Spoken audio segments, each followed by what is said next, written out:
Noting the presence of a quorum, thank you all, I'd like to call this meeting to order. If there's no objection, the open session agenda is adopted as order of business. Before we proceed with the rest of the agenda, in the absence of a chairman, the commission must nominate and vote on who should run this March open session meeting, which is the first agenda item. Is there a motion? So moved. Second. Okay, all in favor of having me as someone to run this meeting, please signify by saying aye. Aye. Aye. All opposed? Thank you. I'm on a streak. We're hoping the Caps will find that streak again sometime soon. Yeah. Agenda item 2 is the report of the chairman. Today the commissioners had an opportunity to tour the Armed Forces Retirement Home. We're going to have an information presentation later today regarding this site, and I'd like to thank the GSA and the Armed Forces Retirement Home for hosting us on this beautiful sunny day for this informative tour of one of Washington's gems. And so we look forward to hearing their report in information presentation near the end of the agenda today. Another note, at last month's meeting, the commissioners deferred action on the proposed master plan amendment for the National Institutes of Health. NCPC and the applicant's staff, I'm happy to say, are in productive discussions, and we anticipate that it will return to the commission in the near future with having advanced the conversation in a very positive way. I think the commissioners are going to be pleased with the work of staff and NIH's staff as well.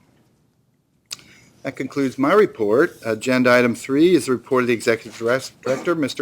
Acosta. Thank you, Mr. Chairman. I would just like to introduce 2 new members to our staff today. First, we have Krishan Smith. Krishan joins NCPC as an urban planner in our Policy and Research Division. Krishan previously worked as a planner with the City of Alexandria, Prince William County, and the City of Norfolk. He holds a master's degree in urban regional planning from the University of North Carolina at Chapel Hill. We also have Melissa Linshaw. Melissa also joined our Policy and Research Division. Melissa worked as a planner for Loudoun County and the Maryland National Capital Park and Planning Commission, and she holds a master's degree in city and regional planning from Ohio State University. So we welcome you to NCPC. You do have a written report in front of you, and that concludes my presentation for today. Thank you, Mr. Acosta. And now agenda item 4 is the legislative update from Ms. Schuyler. Well, I'm pleased to say that this being Women's History Month, I have a very appropriate legislative report. First, H.R. 473 passed the House on February 26th and was referred to the Senate. This bill authorizes the Every Word We Mutter, which is actually an organization, typo, to establish a commemorative work on federal lands in the District of Columbia and its environs to commemorate the passage of the 19th Amendment to the Constitution, which gave women the right to vote. This requires the establishment of the commemorative work in accordance with the requirements of the Commemorative Works Act. The second bill, H.R. 1980, passed the House on February 11th and was referred to the Senate. This bill establishes within the Smithsonian Institution a comprehensive women's history museum. It establishes a council to, among others, make recommendations to the Smithsonian Institute Board of Regents on the planning, design, and construction of the museum. It also requires the board to designate a site from among the following.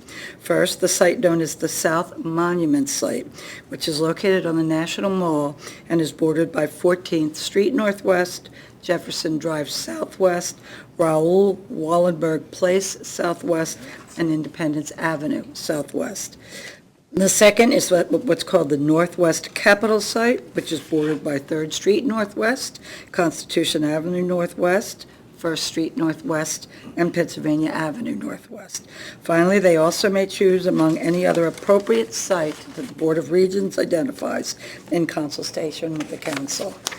And the third and final bill to report on is H.R. 2819, passed the House on February 28th and was referred to the Senate. This bill extends through January 2nd, 2024, the authority of the Gold Star Mothers National Foundation to establish a commemorative work in honor of Gold Star families. The original authority for this commemorative work was granted in 2013. This concludes my report. Thank you, sir. Wow, our hearts are filled. This is great. No, seriously, my mother's been a big advocate for that Smithsonian site, Bill HR 1980, so that's really great to hear. Any questions for Ms. Schuyler? Okay. Oh, yes. I'd just like Mr. to add that the Ginsburg. bill is sponsored by Chairwoman Maloney, who I represent on the board. Bravo. Bravo. Yeah. Agenda item 5 is the consent calendar. There are 5 consent calendar items on this month's agenda. The first item is for preliminary and final plans for antenna installations at the Robert C. Weaver Building, which is the HUD headquarters building, submitted by the General Services Administration. The second item is for renovations of the North Plaza, submitted by the National Gallery of Art. The third item is for preliminary site and building plans for an aeromedical evacuation squadron training facility at Joint Base Andrews. I've been practicing that one. Submitted by the U.S. Army Corps of Engineers. The fourth item is for preliminary plans for a new taxiway connection at Joint Base Andrews, submitted by the Department of the Navy on behalf of Andrews Air Force Base. And the fifth and last item is for the preliminary plans for a permanent fence at the Potomac Avenue Annex, submitted by the Department of State. And I'll just say how pleased I think we all are that the Department of State and the Institute of Peace were able to reach an amicable agreement on this fence proposal. I also want to note that the proposed aeromedical facility at the Joint Base Andrews is in for preliminary review, and I strongly encourage the applicant to hear the comments in the executive director's report, particularly as it relates for opportunities to reduce the amount of proposed parking. We're going to be getting an information presentation in today's agenda later on that addresses this as well. And so we hope that when we get this project back to us, the input will be strongly considered. Is there any discussion on any of the consent calendar items? Chairman, Yes. I just want to thank the staff for engaging these agencies on a number of these consent items, which I think helped clarify a lot for us during our earlier deliberation before it got to us. Thank them for that. Absolutely. Hear, hear. Thank you. So is there a motion to approve the consent calendar? So moved. Any second? Second. It's been seconded. All those in favor, please signify by saying aye. Aye. Opposed? Okay, the motion passes unanimously. We now turn to agenda item 6A, to approve comments on concept plans for park redesign, park design revisions, and reconstruction at Reservation 378, submitted by the National Park Service. Ms. Free will be giving this presentation.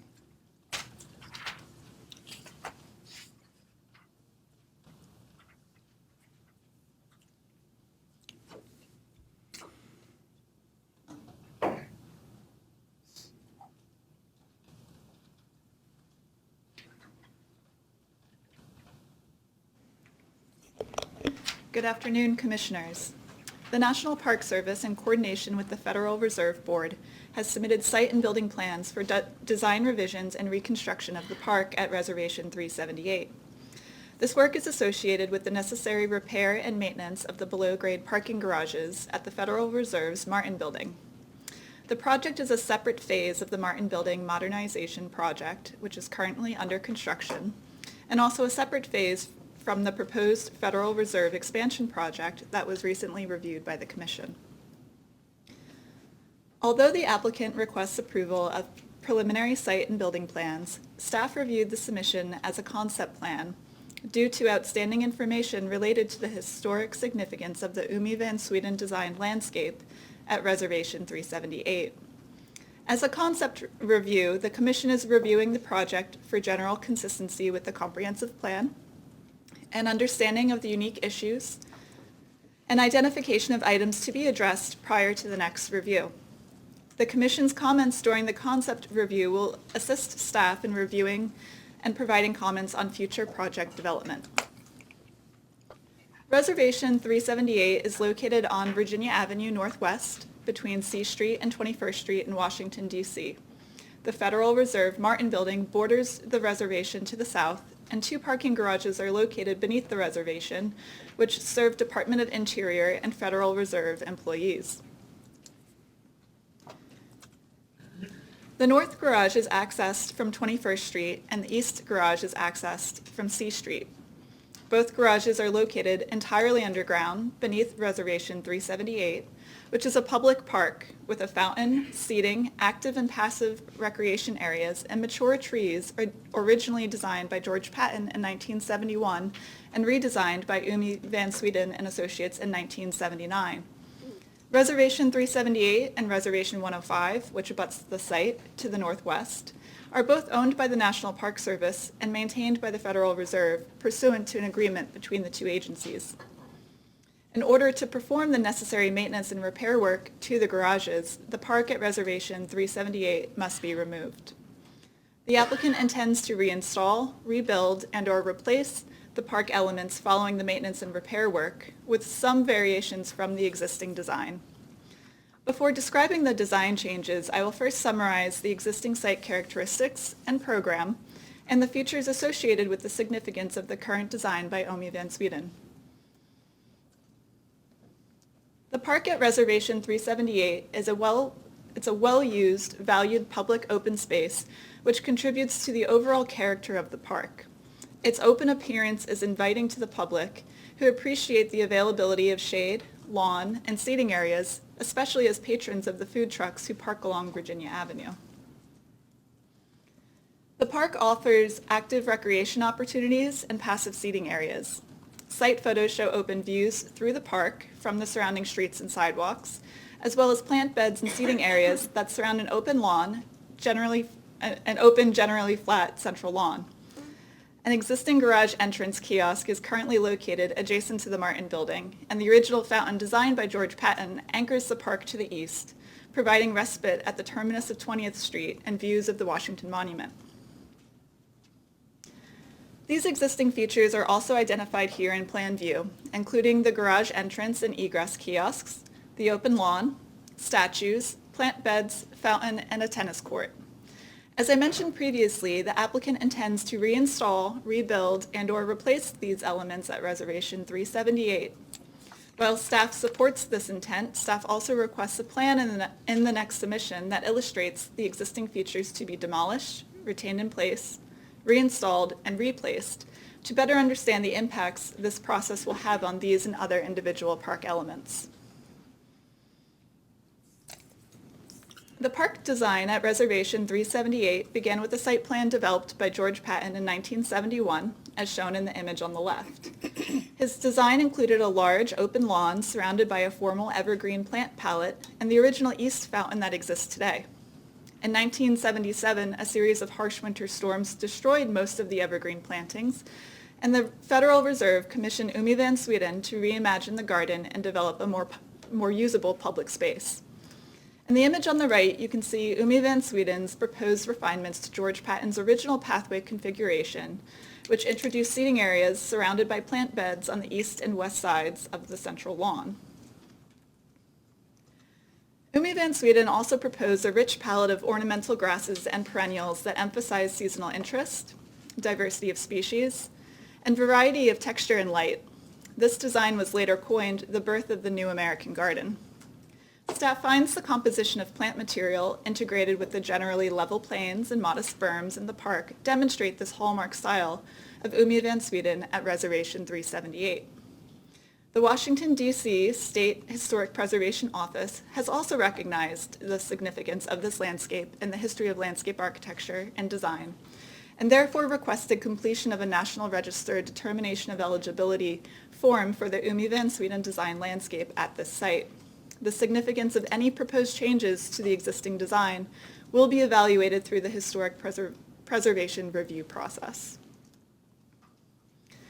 As you can see in the image on the left, the proposed park plan has a similar layout to the existing park, with widened sidewalks on Virginia Avenue and 21st Street, and modest shifts to the geometry of the internal pathways, which are intended to facilitate additional seating and movement through the park. While the proposed layout plan is similar to the existing, the applicant proposes some variations to the design. The review of this project is another example of NCPC's approach to evaluating designed landscapes, in which we consider the use of an existing space, the original design intent, historic significance, design characteristics, context, and performance when considering changes to an existing design site. In review of the proposed changes to the design of Reservation 378, staff has identified 3 key issues to focus the Commission's consideration. These are introduction of raised perimeter curbs and garden walls, grade changes, and the relocation and design of the pedestrian garage entrance kiosk. I will now summarize these proposed revisions on the following slides. First, the applicant proposes 8-inch tall curbs and 18-inch tall garden walls along the perimeter of the park on Virginia Avenue and 21st Street and around the perimeter of the plant beds internal to the park. The applicant indicated the proposed curbs and walls are not intended to serve as new perimeter security measures, and staff notes that the applicant does not propose to alter the perimeter security line as part of this project. Fixed benches are integrated with the proposed garden walls along the edges of the plant beds, which face the lawn and the tennis court. The garden walls themselves are also intended to provide additional seating opportunities, with a total estimated capacity for 214 seats within the park. The applicant also proposes changes to the existing grade. The top elevation of the plant beds is proposed to increase between 8 inches and 30 inches from the existing conditions. This difference is measured relative to the adjacent walking surface and includes the height of the proposed curbs and walls. The South Plaza will also be raised to match the finished floor elevation of the Martin Building, with stairs and accessible ramps to transition the grade from the plaza to the park. The proposed walls and grade changes are intended to provide a means of achieving additional soil volume to support the proposed vegetation.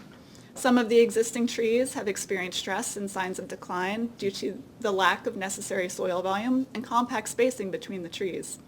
Staff notes the importance of providing planting soil volume and depth consistent with current industry best practices to support the proposed vegetation. However, the addition of walls and berms can change the open character of the park and the perception of public access. For example, here you can see the existing views into the site from Virginia Avenue are open, with clear sight lines through the park. This open character creates a perception of access that is inviting to the public and indicates that the space is available for the public to use. Conversely, the rendered view of the proposed design illustrates the top of the plants reaching or exceeding a person's standing eye level from the sidewalk on Virginia Avenue, limiting views and the perception of access into the park. A section also demonstrates the existing and proposed relationship of Virginia Avenue to the park. The existing lawn area and plant bed are currently flat and directly engage the public sidewalk. The proposed lawn area will slope up to a height of 6 inches above an 18-inch height garden wall, with trees and perennial vegetation planted on top. As noted previously, the existing park is well used and appreciated by the public, which can be attributed to the park's open and inviting character. Staff finds the perspective renderings and sections demonstrate that the walls, berming, and plant material collectively alter the views into the park from Virginia Avenue, resulting in a sense of enclosure compared to the open character of the park today. This may ultimately discourage people from using the park. Therefore, staff requests the applicant continue to refine the landscape design and explore ways to accommodate planting soil volume, soil depth, and seating while maintaining a feeling of openness and public access. Lastly, the existing garage entrance kiosk will be removed and consolidated with the existing garage egress kiosk that is located adjacent to the tennis court. Staff notes that the existing entrance kiosk does not comply with current accessibility standards or the security requirements of the Federal Reserve. The proposed kiosk will satisfy both requirements for accessibility and security. The applicant studied several locations for the proposed kiosk and found the location consolidated with the existing egress kiosk is the same distance to Virginia Avenue as its current location, allows for unobstructed views along Virginia Avenue, and is further away from the Martin Building than the other options.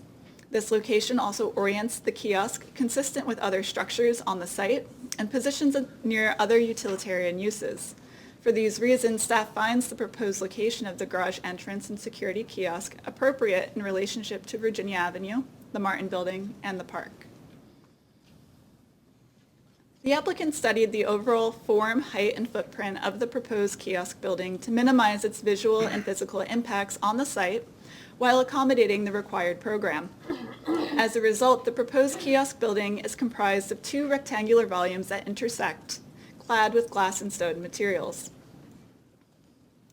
The overall footprint of the kiosk is approximately 170 square feet larger than the existing kiosk. The proposed building height is 15 feet and 7 inches, which is the minimum height required to accommodate the elevator overrun. As such, staff supports the overall form and massing of the garage entrance and security kiosk, but finds that the design could be further simplified to further distinguish it from the Martin Building. Also, staff requests additional information about the proposed building materials as part of the next submission. Again, the significance of any changes to the existing design will be evaluated through the Historic Preservation Review process. Coordination with the district's Public Space Committee for any improvements within or adjacent to the district's public right-of-way may also be required. Additionally, a visual survey indicates that several mature trees exist on site. While the existing trees are shown illustratively in the submission drawings, documentation of the tree's species, size, and condition are not provided. Therefore, staff requests a tree survey and inventory prepared by a certified arborist that documents this information is provided in the next submission. Staff also recommends the applicant develop a tree replacement plan for the next submission pursuant to the federal environment element of the comprehensive plan to prevent a net loss of trees on site. These last few slides list the executive director's recommendation, which can also be found in the first few pages of the staff report. As I've discussed the recommendations throughout my presentation, I will not repeat them here for the interest of time. And that concludes my presentation. I am available for questions, and we also have representatives here from the Federal Reserve, National Park Service, and the design team to answer questions. And at this time, I will introduce Chris Halsey with the Federal Reserve, who will provide a few brief comments, followed by Eric Groft with Umi Van Sweden. Thank you. Thank you. Thank you. I'm Chris Halsey with the Federal Reserve Board, and I would like to take this time to thank the Commission for your time and consideration in reviewing our project. We're pleased to be partnered with the Park Service on what is a very important project to us. The garage roof is in need of replacement, and we feel if we could take this opportunity to improve some of the access into the garage, as well as make some improvements to the park. Hopefully, we see them as being a little more inviting to some of the improvements along C Street. It would help with maintenance, and with wider sidewalks and things of that nature. It would help with the food trucks that are along the sidewalk as well. So with that, I will turn it over to Eric, who has a brief presentation, and then from Umi Van Sweden, and then Melissa Cohen with Sharon Brown Associates, so we can answer any questions.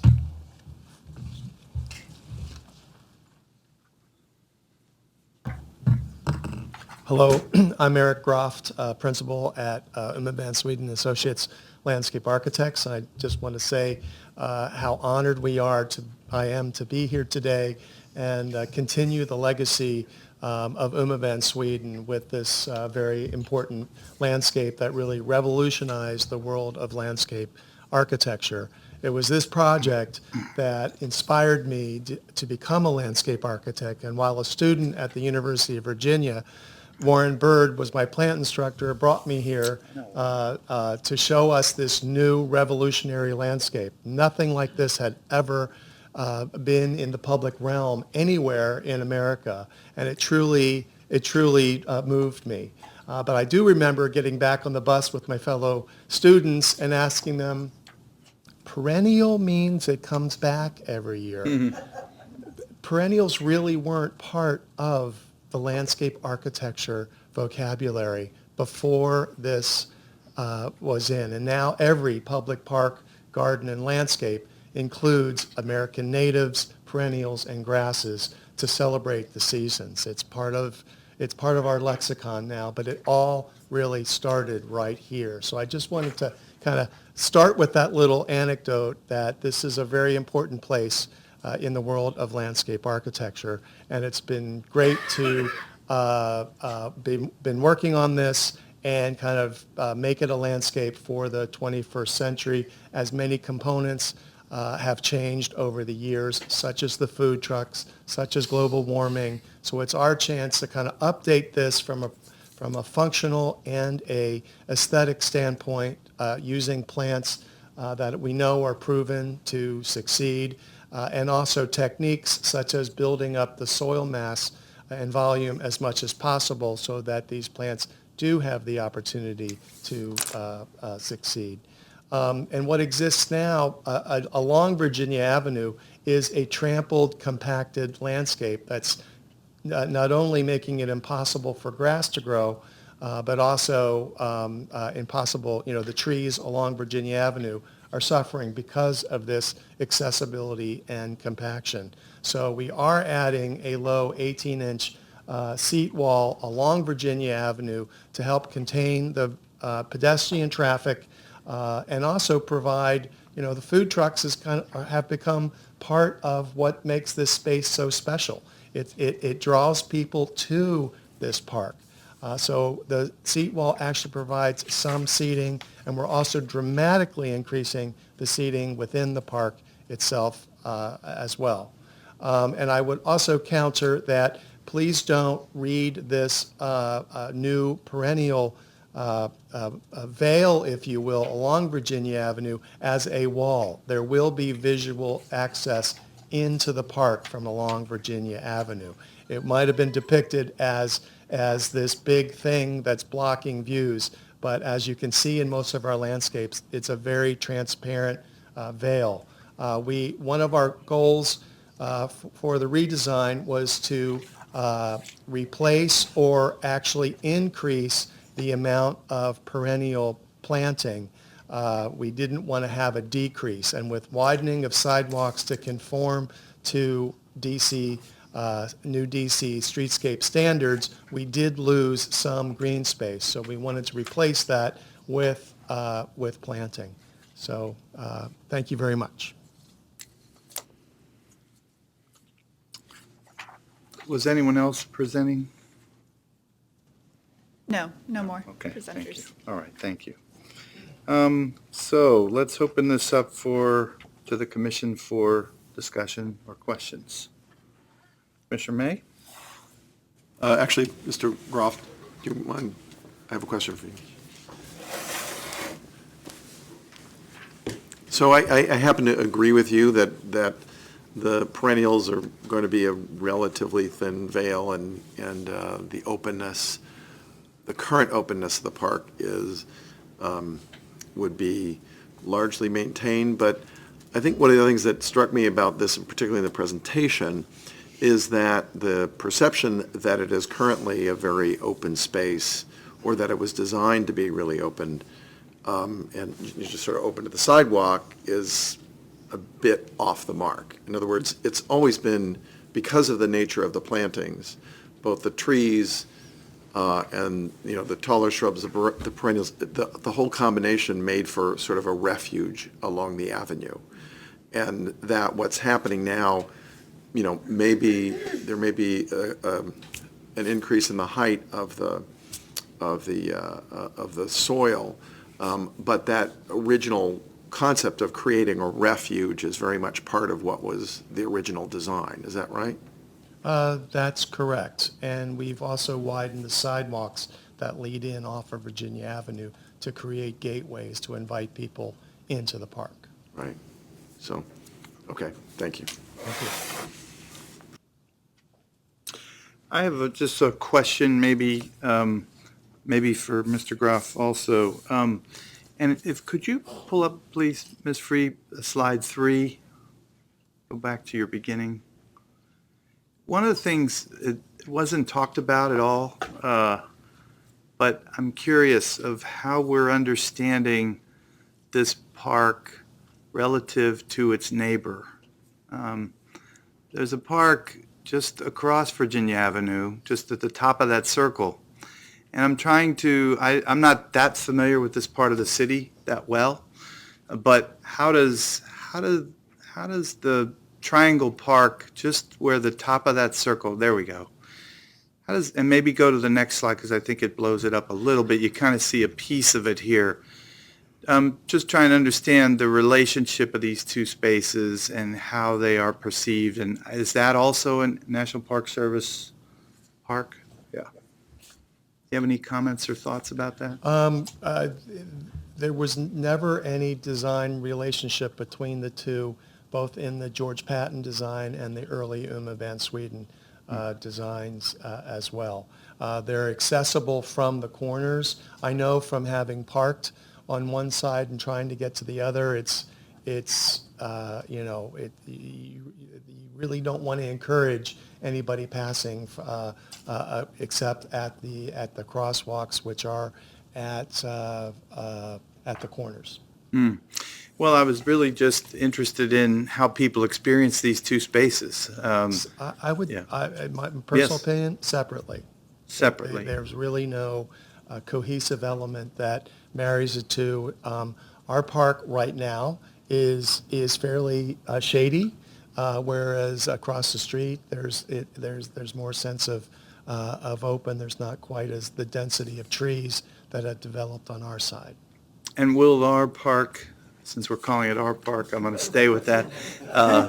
I like it. My kids call the park across the street from my office Daddy's Park, so I don't discourage that either.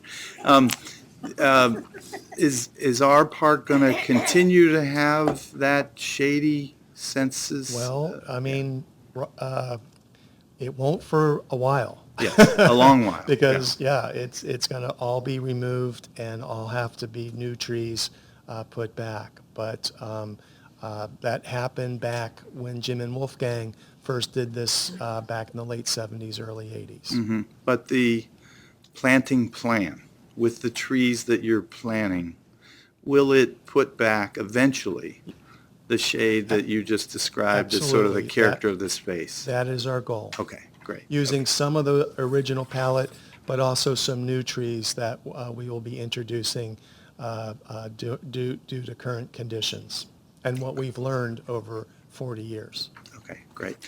I have other questions, but I'm going to open up first to anyone else who'd like to comment. Commissioner White. I have a couple of questions. How do people use this park now? Because the photographs, there are not a lot of people in here. They're mostly sitting on a bench, and particularly the lawn area when you talked about it being so compacted. What is the use there? It's passive recreation. Right now, there is a John Dreyfus sculpture of people playing baseball, and I've seen people playing frisbee. Not a lot, but it's there, and people do use it. It's more of a place for people to sit and eat lunch. And also, there's tennis courts there that Yeah, I saw the are tennis accessible. Are they heavily used? Or? Yes. For who uses those? I'm sorry. Is it for the Federal Reserve or is it? It's open to the public. It's public. Oh, thank you. Okay. So can you go back to the slide where you pointed out the concern about looking over the edge or the sight line It's being not a hedge. Excuse Edge. me. It is I'm not a hedge. edge? I said, Oh, not edge. hedge. I'm sorry. Someone might be a little sensitive, I think. No, hedges got Uma van Sweden all worked up, so.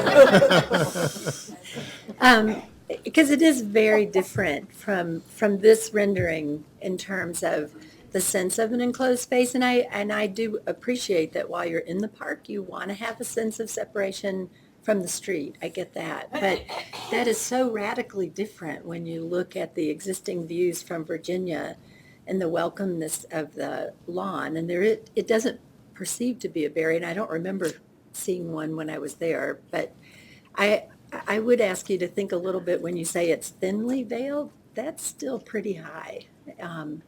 And it does give a sense of enclosure, and it's like this is a space for the people in the building. It was As it not. reads to me from the rendering. So It wa- maybe there's just some modulation you could. It was not intended to stop views or uninvite people. We might have been a little, the renderer might have been a little overly exuberant. So I think moving forward, we would take that into consideration to keep that open. I mean, I love the seating element, and I think some of the pieces, particularly the bike racks, are very elegant, and Thank you. the plant selection looks gorgeous. But I do think it was a little overkill in terms of closing it in and not feeling as inviting to the public from the Understood. street side. Understood. Any other comments? Yes, Yeah, Commissioner Cash. Commissioner Cash. I mean, I just want to point out, I mean, I agree that we're very concerned about that, and we have been from the very beginning. And I don't think this is a very accurate rendering of what's intended, because it seems to imply that there's at least another 18 inches of rise above the 18-inch wall, just judging, relative heights of things. And it is only 6 inches. And, granted, there are things that are grasses and such that are growing above that can still obstruct some of that view, but this makes it look like it's really seriously bermed up when it's not the case. So, But even the 18 inches, it is a radical change from what it is now, that's all. Especially for that lawn area. yeah, I wouldn't call it's a change, but I wouldn't call it radical, but that's you It's all in and the me. Yeah. perception, yeah. To each their Yeah, own. Yes, exactly. Commissioner Cash. Yeah. Actually, could you go back to the slide that I think was like a cross-section that kind of showed like the height of the people next to, so are you saying that, so it says planter there, and there's the little seat wall at the bottom, and then there's the rendering of all that plant life above it, but you're saying that's, That's exuberant. Perhaps a little overly exuberant. so now how much, so you need the extra, so the seat wall is there to get you a little bit of extra height to put some more soil in there. But also provide an edge, because right now, with the food truck traffic, the compaction is prohibitive for anything growing.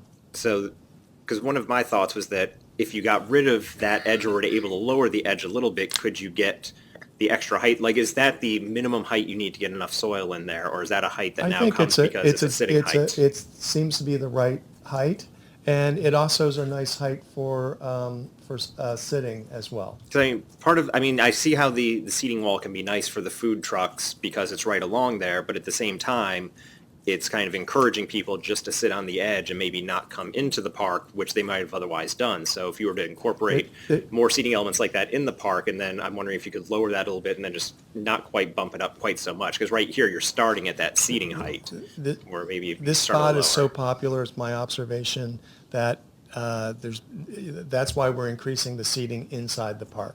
So I really think that the seating along here will almost be while people are waiting, and then they will be invited into the park to eat their lunch after. Okay.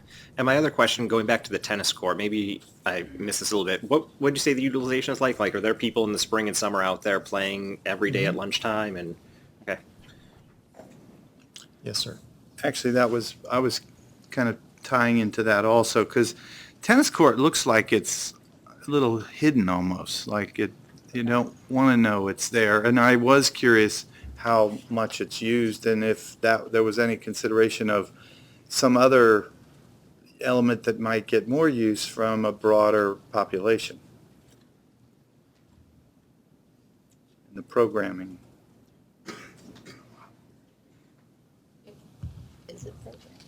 Well, the tennis court is part of the original design, Right? and so I guess that's one of those things. The Park Service has done a cultural landscape report and has identified the tennis court as a significant feature.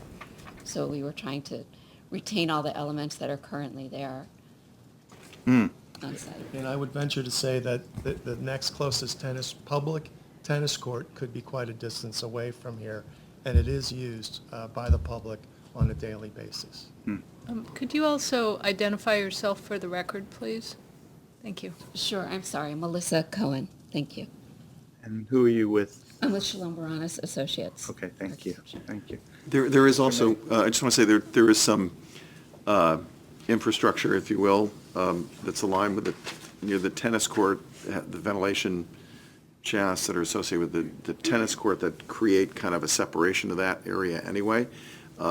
It does seem like it's a little bit odd to have a park downtown with a tennis court like this, but it's also the sort of thing where if we ever thought about taking it out and putting in something else, it just would never go over. And it is heavily used, and it is by, I mean, it may be largely people who work around there as opposed to residents nearby, but it is open to the public. Anybody can reserve it and use it, and it is actively used. So add to that the fact that it's now part of this landscape that's been that way for a long time.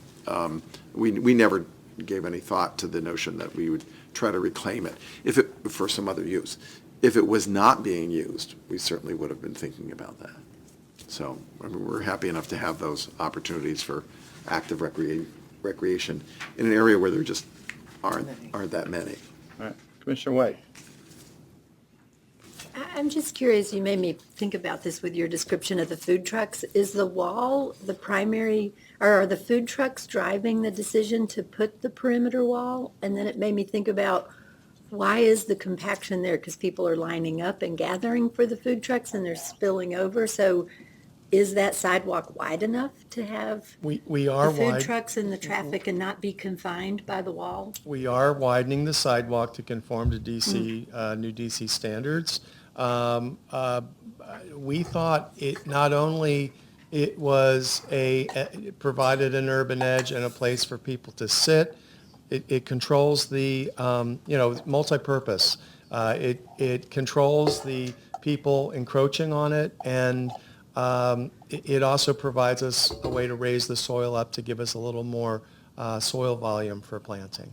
So there was multiple reasons for that. But the depth of compaction here is quite wide. I mean, this is a very popular place at lunch.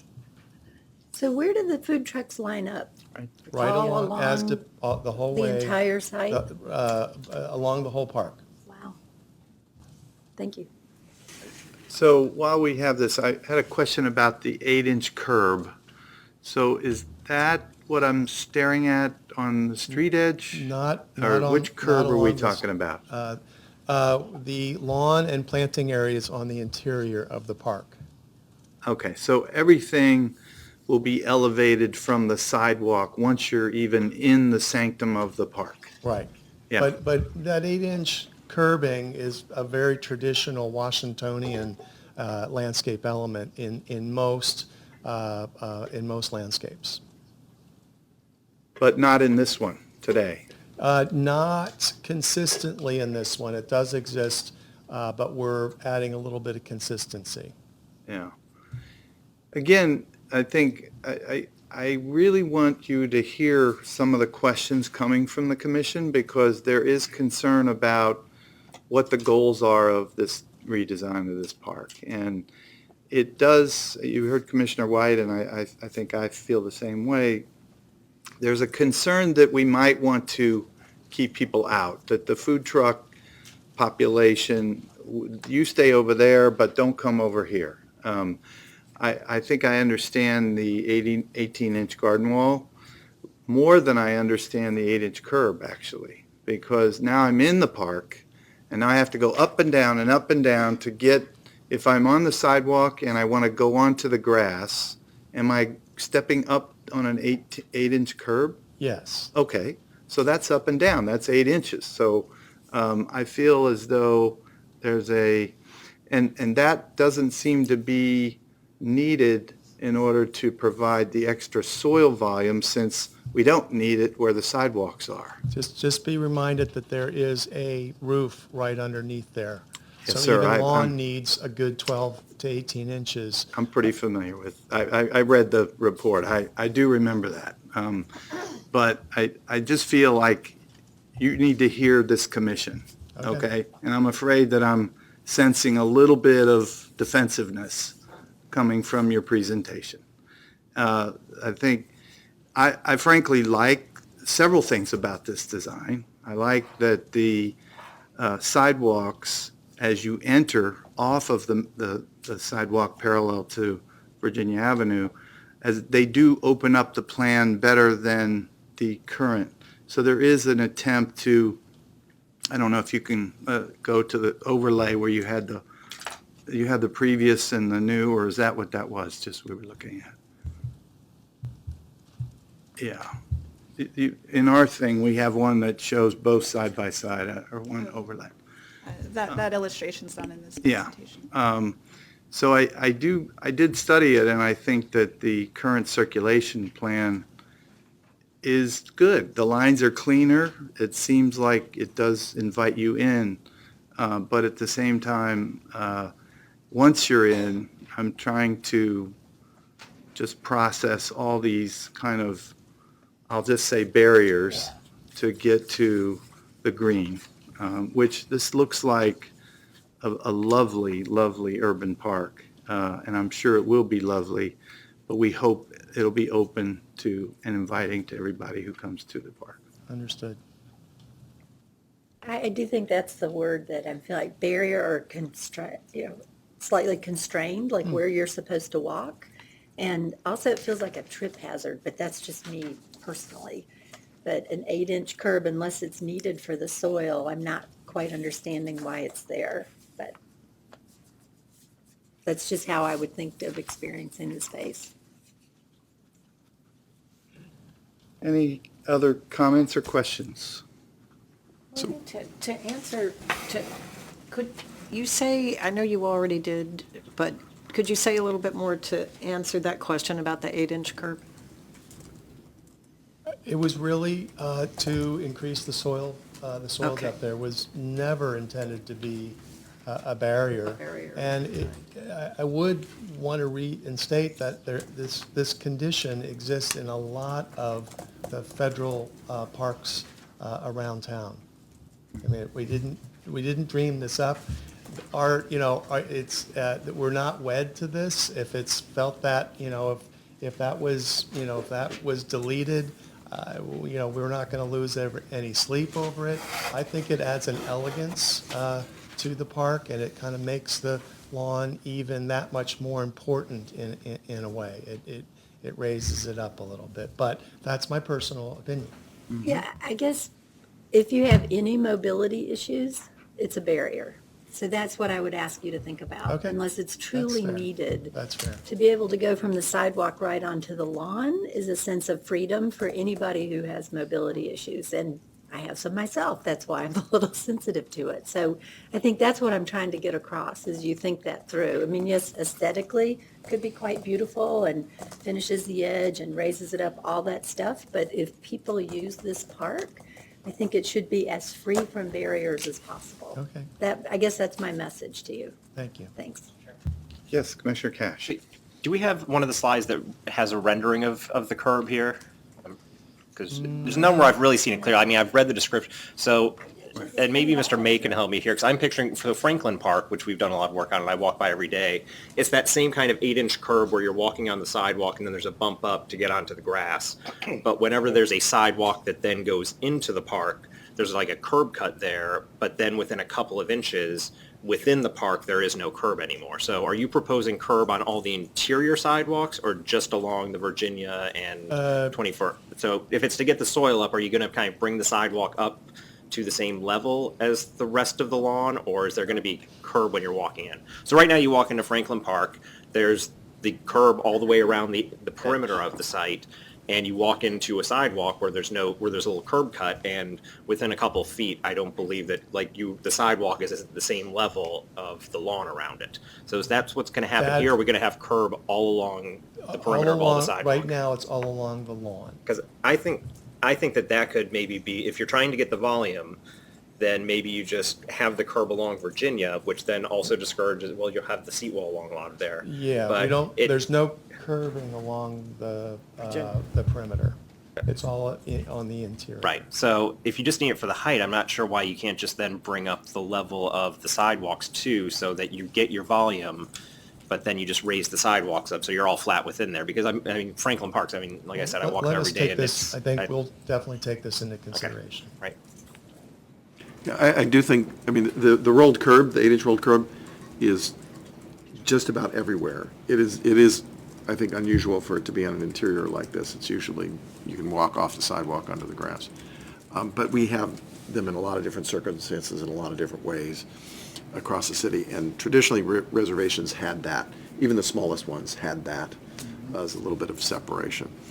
It is vitally important, I think, to protect the, what is planted there, to have the 18-inch wall, because this is the food court, if you will, that serves all those office buildings around it.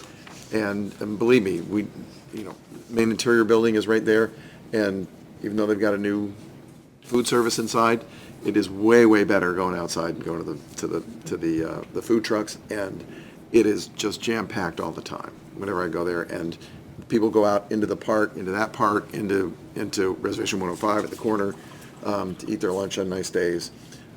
It's great. The thing about it is that if you've been to food trucks, you place your order and then you step back and let somebody else play that place. So everybody's like stepping back and then standing on the back side of the curb and stepping off the curb. And even if it were 10 feet wide and just flat, they would be stepping off the curb to get out of the way of people who are passing by or who are waiting in line. So it is very important, I think, to have that barrier, and you can sort of claim that space as sitting space, and everybody else sort of accommodates to that. So I think it's a very smart move. I think the only real driving need to have any higher height above the 18 inches there would have to do with the need for soil volume. And if it is just for grass, you're already at 18 inches above, maybe it can go away. I agree also on the point of the barriers issue. I don't think we want to be creating barriers. I don't agree with the depiction of this notion that the way it's been designed is actually going to make it seem like people are not invited in. I mean, from the very earliest conversations, we have been talking about that this is not going to be a park that gets claimed by the Federal Reserve Board. In fact, they don't even have a door that opens on this side at this moment, although that could change through this process, and they could eventually let people out that way, which would be a great thing, because it'd be great to get their people out on that side as well. So I think that I wholeheartly agree that in the executive director's recommendation requesting that the applicant continue to refine the landscape design and explore ways to accommodate the planning volume and keep the openness, that request, I think, is fine. I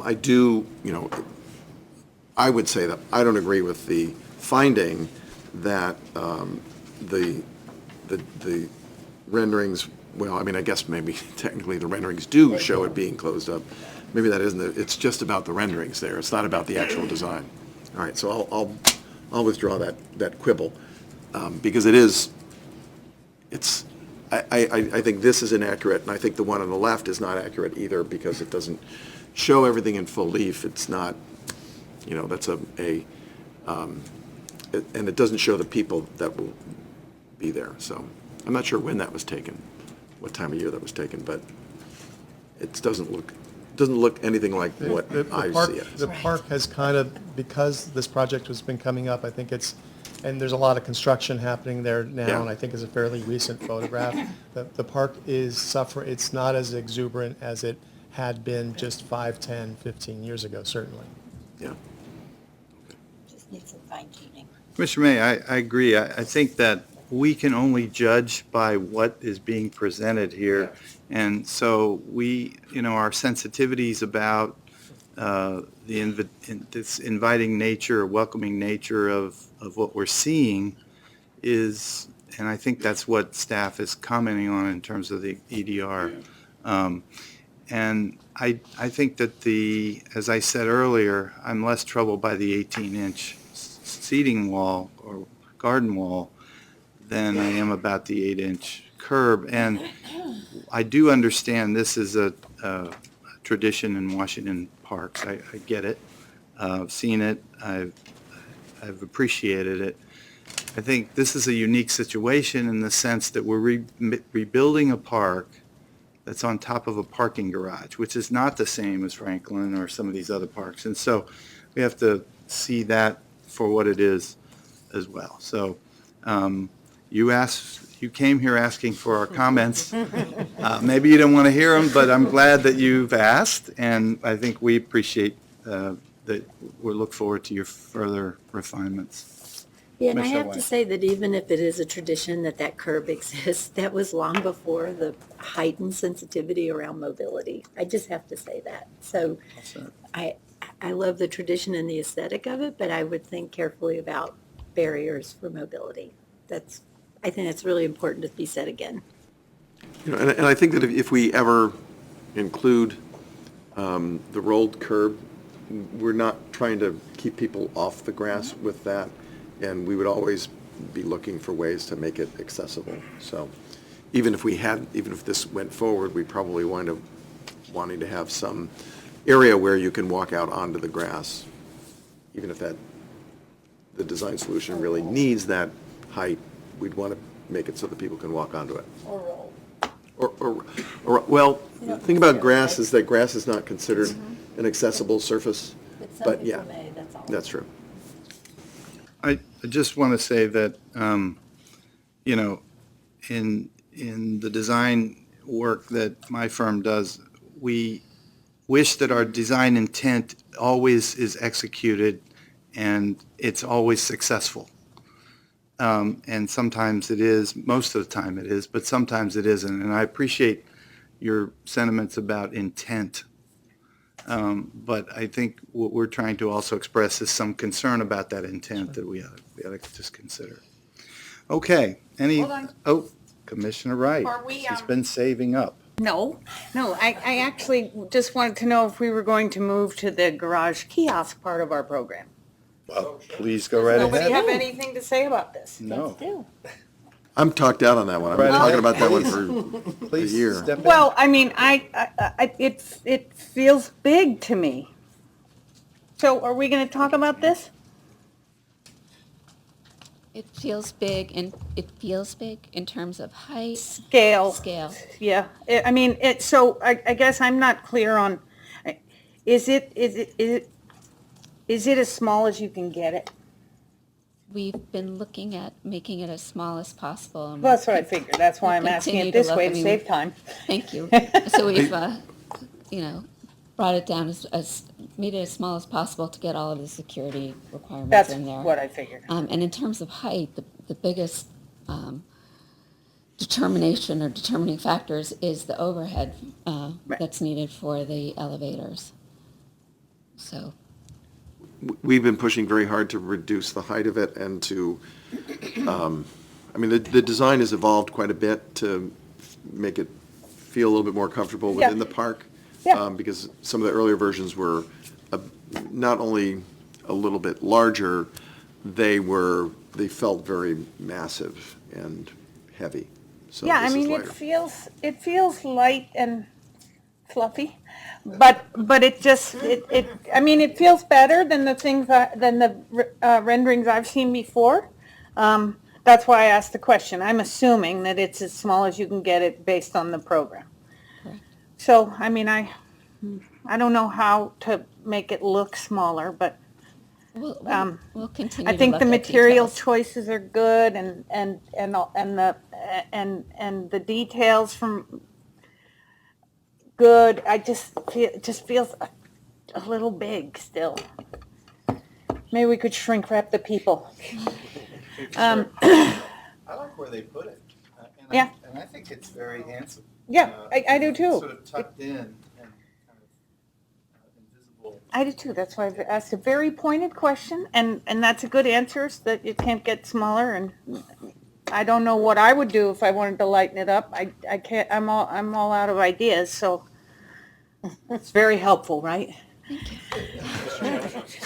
Mr. Cash, yeah. Actually, with regard to the garage, it looks like, or the kiosk, it looks like the current one, there's almost, the earth comes up to like the back side of it, and it shrinks the current kiosk a little bit because part of it's actually kind of under the outside level. Is there something more you could do with that? I mean, it looks like you might do that a little bit here. Is there like maybe vegetation or something to mask it a little bit, or? Yes. Okay. I mean, so we're looking at plantings. Because I mean, those great rendered plantings that are 10 feet tall might actually be the solution here. Are there any other comments about this? Okay. So is there a motion to approve the comments on the concept plan? So moved. Has it been seconded? Second. Second, yes. All those in favor, please signify by saying aye. Aye. Any opposed? No. Thank you very much. We look forward to seeing your next evolution. Thank you very much. Okay, next is item 6B, to approve the final site and building plans for the Uniformed Services University submitted by the Department of Defense, Naval Facilities Engineering Command. Mr. Hart will make the presentation. Welcome back.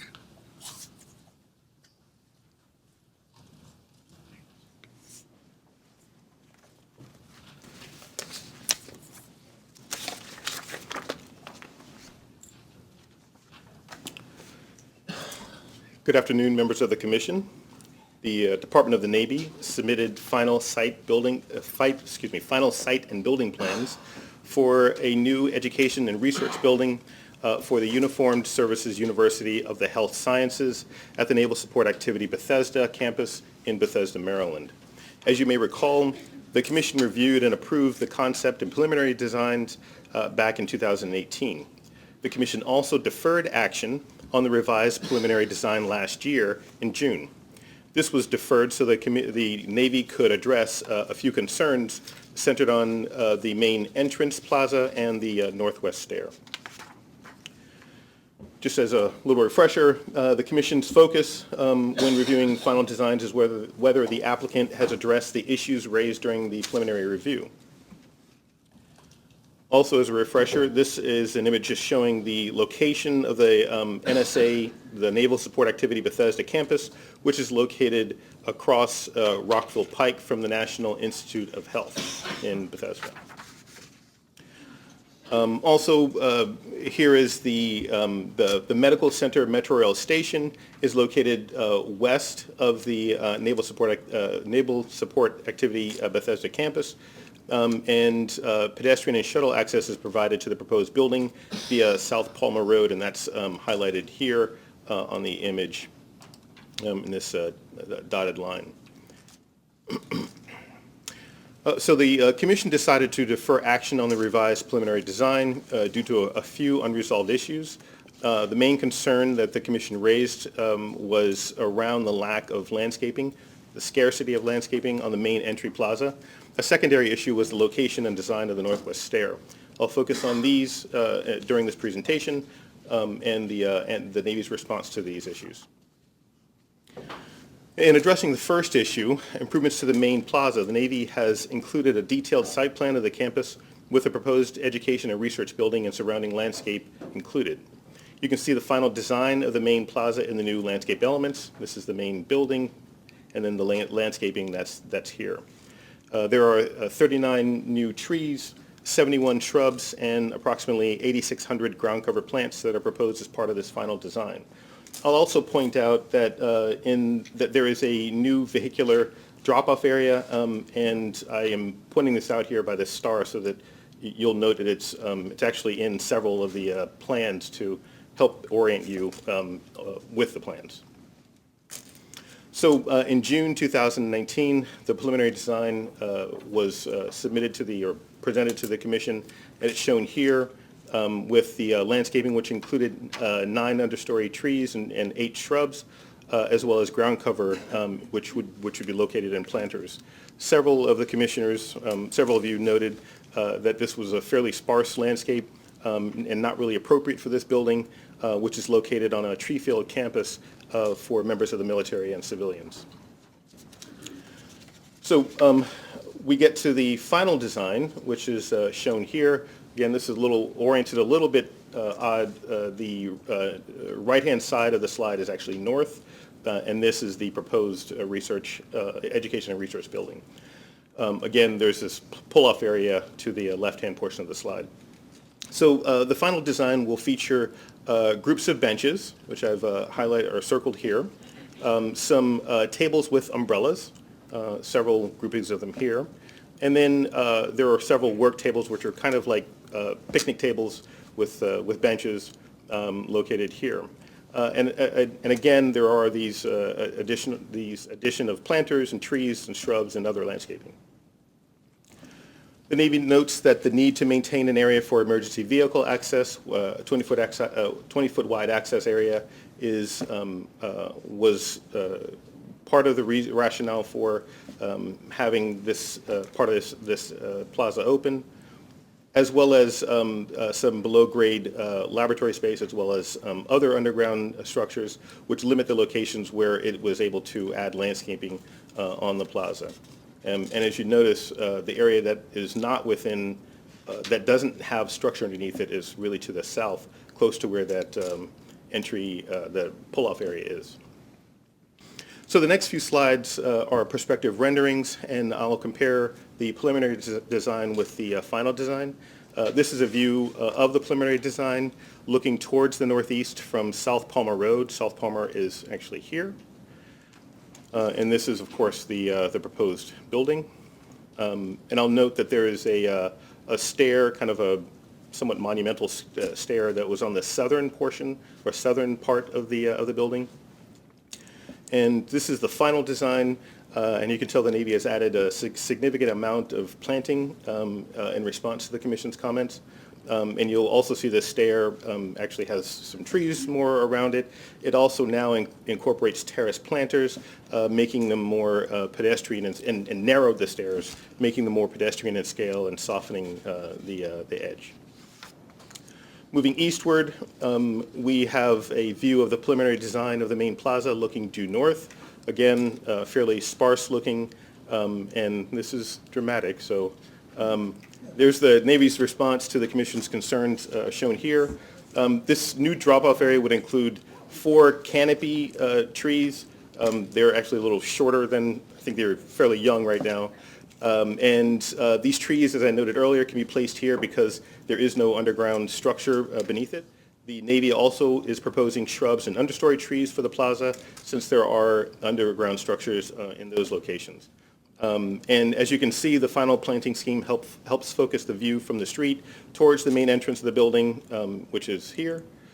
And this would be a direction that most of the employees would be taking as they are entering into the building. Lastly, here's a view looking westward from the existing campus of the uniformed, I'm going to get that wrong, uniformed services of the health sciences campus. That is a tongue twister.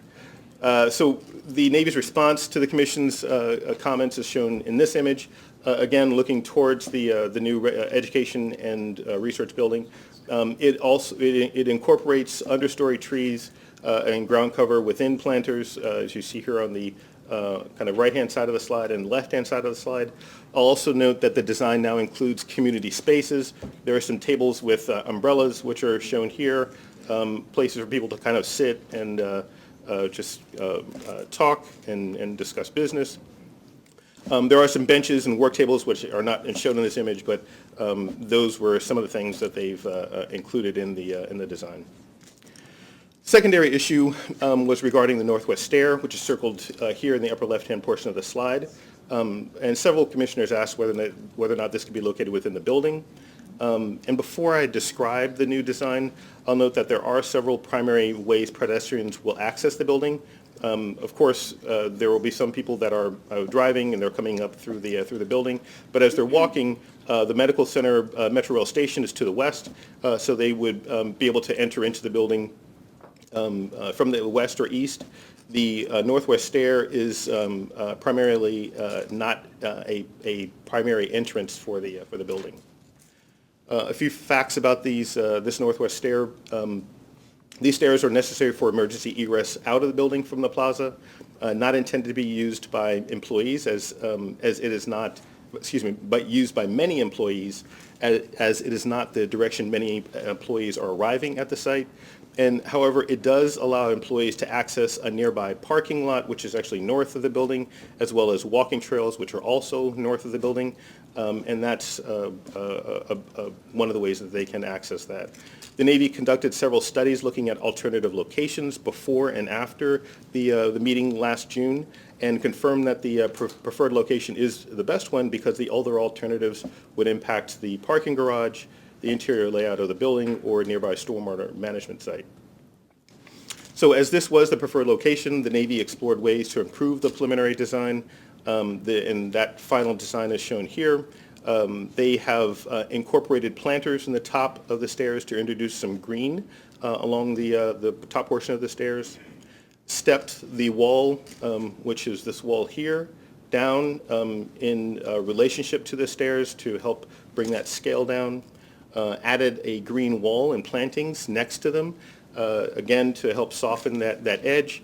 And this planting was actually possible because they reduced the width, overall width of the stairs, which allowed them more space to be able to add the plantings. Staff understands the justification for the stairs, which are necessary for emergency egress and may be used for accessing the parking lot and walking trails north of the building. We believe these changes are appropriate and improve views of the stairs by softening the area with plantings and reducing the scale of that wall that was next to them. In conclusion, staff believes that the Navy has addressed both of the Commission concerns about this plaza and the northwest stair, as I noted earlier. Staff would like to thank the Navy for meeting with us and setting up a site visit last year in an effort to address the Commission's comments.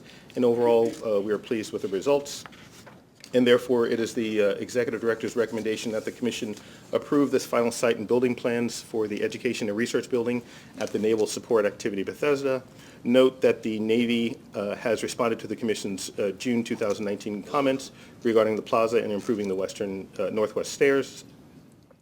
Note that the Navy has added a significant amount of new landscape elements to the plaza and to the northwest stair. Note that the northwest stair is required for egress purposes, and the Navy has evaluated alternatives, but decided that the proposed design was preferred since it would be the least impactful. And finally, note that the Navy has also improved these stairs with terraced planters and incorporated a green wall. This does conclude my presentation, and I'm available to answer questions. Representatives from the Navy are also present, and they'll available to answer questions as well. Okay, thank you very much. Commissioner McMahon, did you have anything you wanted to say? I suspect technical details will leave to the Navy representatives, but I can say that Washington Headquarters Services, which I'm a part of, has worked very closely with Navy staff and their design teams to address the issues that came up, I think, last summer before I started participating. I'm very pleased with the work I've seen that they've done and come forward. I think they're responsive to the elements that I've identified as of interest to the Commission. I think this is much improved over what you saw before and recommend that we approve it. Thank you. Thank you. Commissioner Wright. Let me start by saying that I will vote for it because I'm worn out. But I'm sorry. Yep. The plaza is much improved, but this northwest staircase, I beg you, if your design team is telling you that this is the best they can do, get a better design team, number one. Number two, if this thing went before CFA, they'd say rule number one, don't try to cover it up like with a pasty. And that's what this green wall, and it's not even a green wall, it's some plants. They've kind of like inflated the staircase, moved it away from the wall. It's more offensive. And the rationale, okay, remember, I am going to vote for it. But I just have to do one more spanking because this is not good design.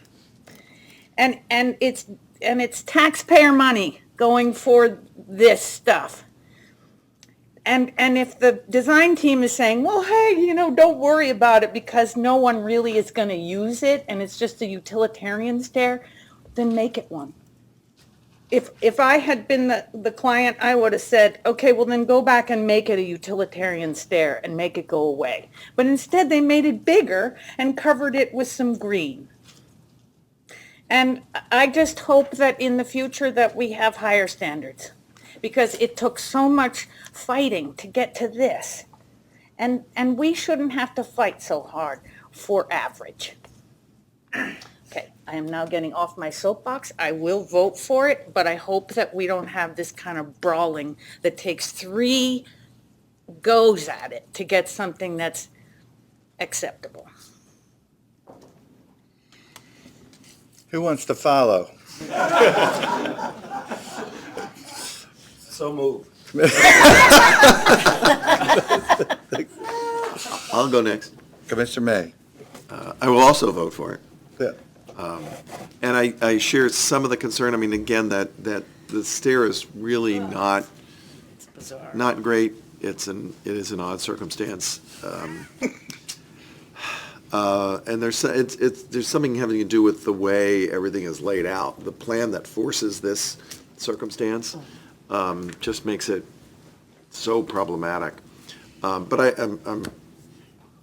I don't think I can say anything more than Commissioner Wright has already said, so I will move on to just a question about the trees. And so the presentation went away. Can it? It's still up here. Can we make it bright again? Yes. Wake up. Because I'm not seeing much. There we go. Oh, this is the perfect spot too. So I'm curious, what are those trees, the green trees, as opposed to the brown ones, which I don't understand either. But They've indicated that they are looking at yellowwood, which is a tree that grows about 50 feet, but they are really short showing here.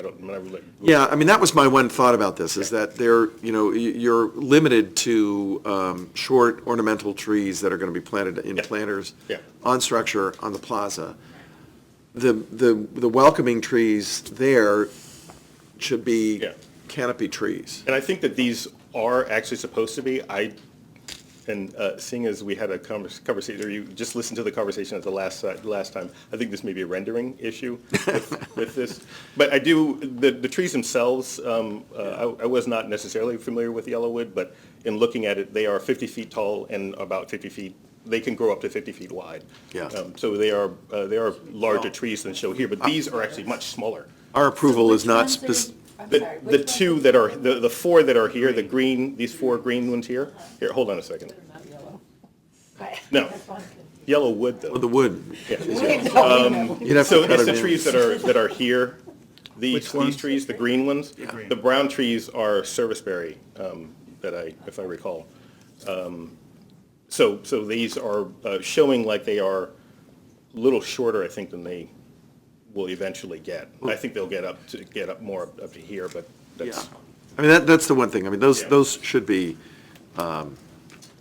taller. Cause looks like they have oak leaf. It's not very inviting, not very open. Sorry. So, yeah, and our approval is not specific to the species of trees that are going to be used in these locations. No, they're just looking at. I think they've heard the comment, so hopefully they will find the right species of tree. I mean, you have earth you can plant in there. It should be, and it looks like sufficient soil volumes to support a large tree. So even if it were only one large tree on each side, it would be better than this height. Yeah. That's it. But isn't the species selection dependent on the depth of, and the structure underneath? But there is no There's no structure structure underneath underneath this. That's what he's been saying. Oh. So We're Okay, in the well, front. I'm going to pretend like I didn't hear that, so I don't revise my comments, because I agree with you. They're too small to do the job. If you're going to do it, get them to do the job, which is to provide some shade for people and not ground cover. Just saying. And the Navy is here and they are listening to you. The Navy's listening. Okay, any other comments or questions? I guess I would like to just summarize and thank the Navy and the team for attempting to listen to our comments. And I think there is a dramatic shift here from what we've seen before. 8,600 ground cover plants, so we're going to go count them.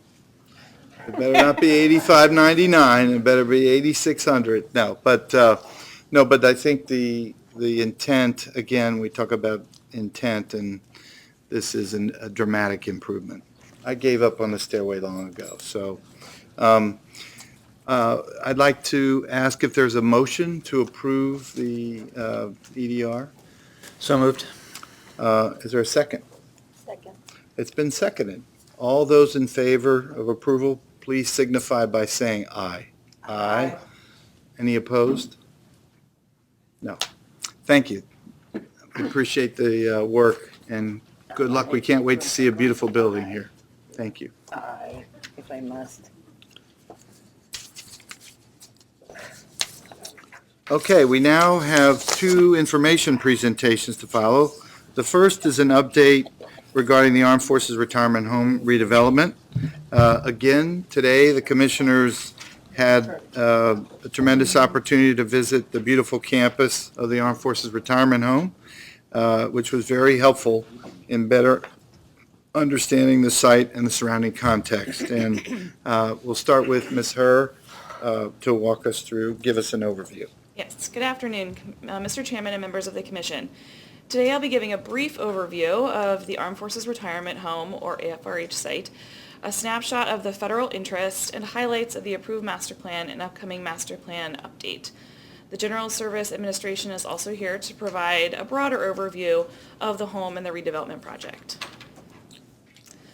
I think most of you are familiar with the site, including those that went on the tour today. The site is located in Northwest Washington, D.C. at the northwest intersection of North Capitol Street and Irving Street, adjacent to the VA Hospital, the MedStar Washington Hospital Center, and Catholic University. As noted here, the project has an approved master plan from 2008 that established two zones, the AFRH zone and Zone A. The purpose of the master plan was to assist the AFRH in rebuilding their trust fund to meet their mission as the only federally operated retirement community for former enlisted military personnel in the U.S. The AFRH zone, which houses the main AFRH campus, will be retained for federal use. Zone A will be leased for private mixed-use development, including residential, office, research and development, institutional, medical, retail, and hotel uses, for a total of almost 4.4 million square feet. Zone A was amended in 2018 to include the utility plant in the northeast portion of Zone A. AFRH and GSA selected the design team of Madison Marquette and Urban Atlantic in the fall, and we anticipate that GSA will submit another master plan amendment and supplemental EIS later this year. Now I will briefly review some of the site's key federal interests that were previously of interest to the Commission. The site has been in operation in some form since approximately 1857. Quick update, we did hear it was earlier on the site tour today, 1852. There are numerous significant historic resources present. Those include the Rose Chapel, the Lincoln Cottage, and the Sherman Building and Annex, to name a few. The approved master plan and Section 106 programmatic agreement outline protection, preservation, and adaptive reuse of these historic resources. The existing site has extensive views, as we witnessed today, both within the site and from the site, due to the variations in topography and extensive open space. The site is surrounded by a principal arterial to the east, North Capitol Street, and a minor arterial to the south, Irving Street, including the district's only full cloverleaf intersection at North Capitol and Irving. To the west are residential neighborhoods. The approved master plan includes an internal street grid, parking standards, and street typologies within the redevelopment zones in Zone A. The existing site has notable and historic open spaces, including a golf course, pastures, meadows, and views. The approved master plan included public and private open space preservation, as well as new open spaces.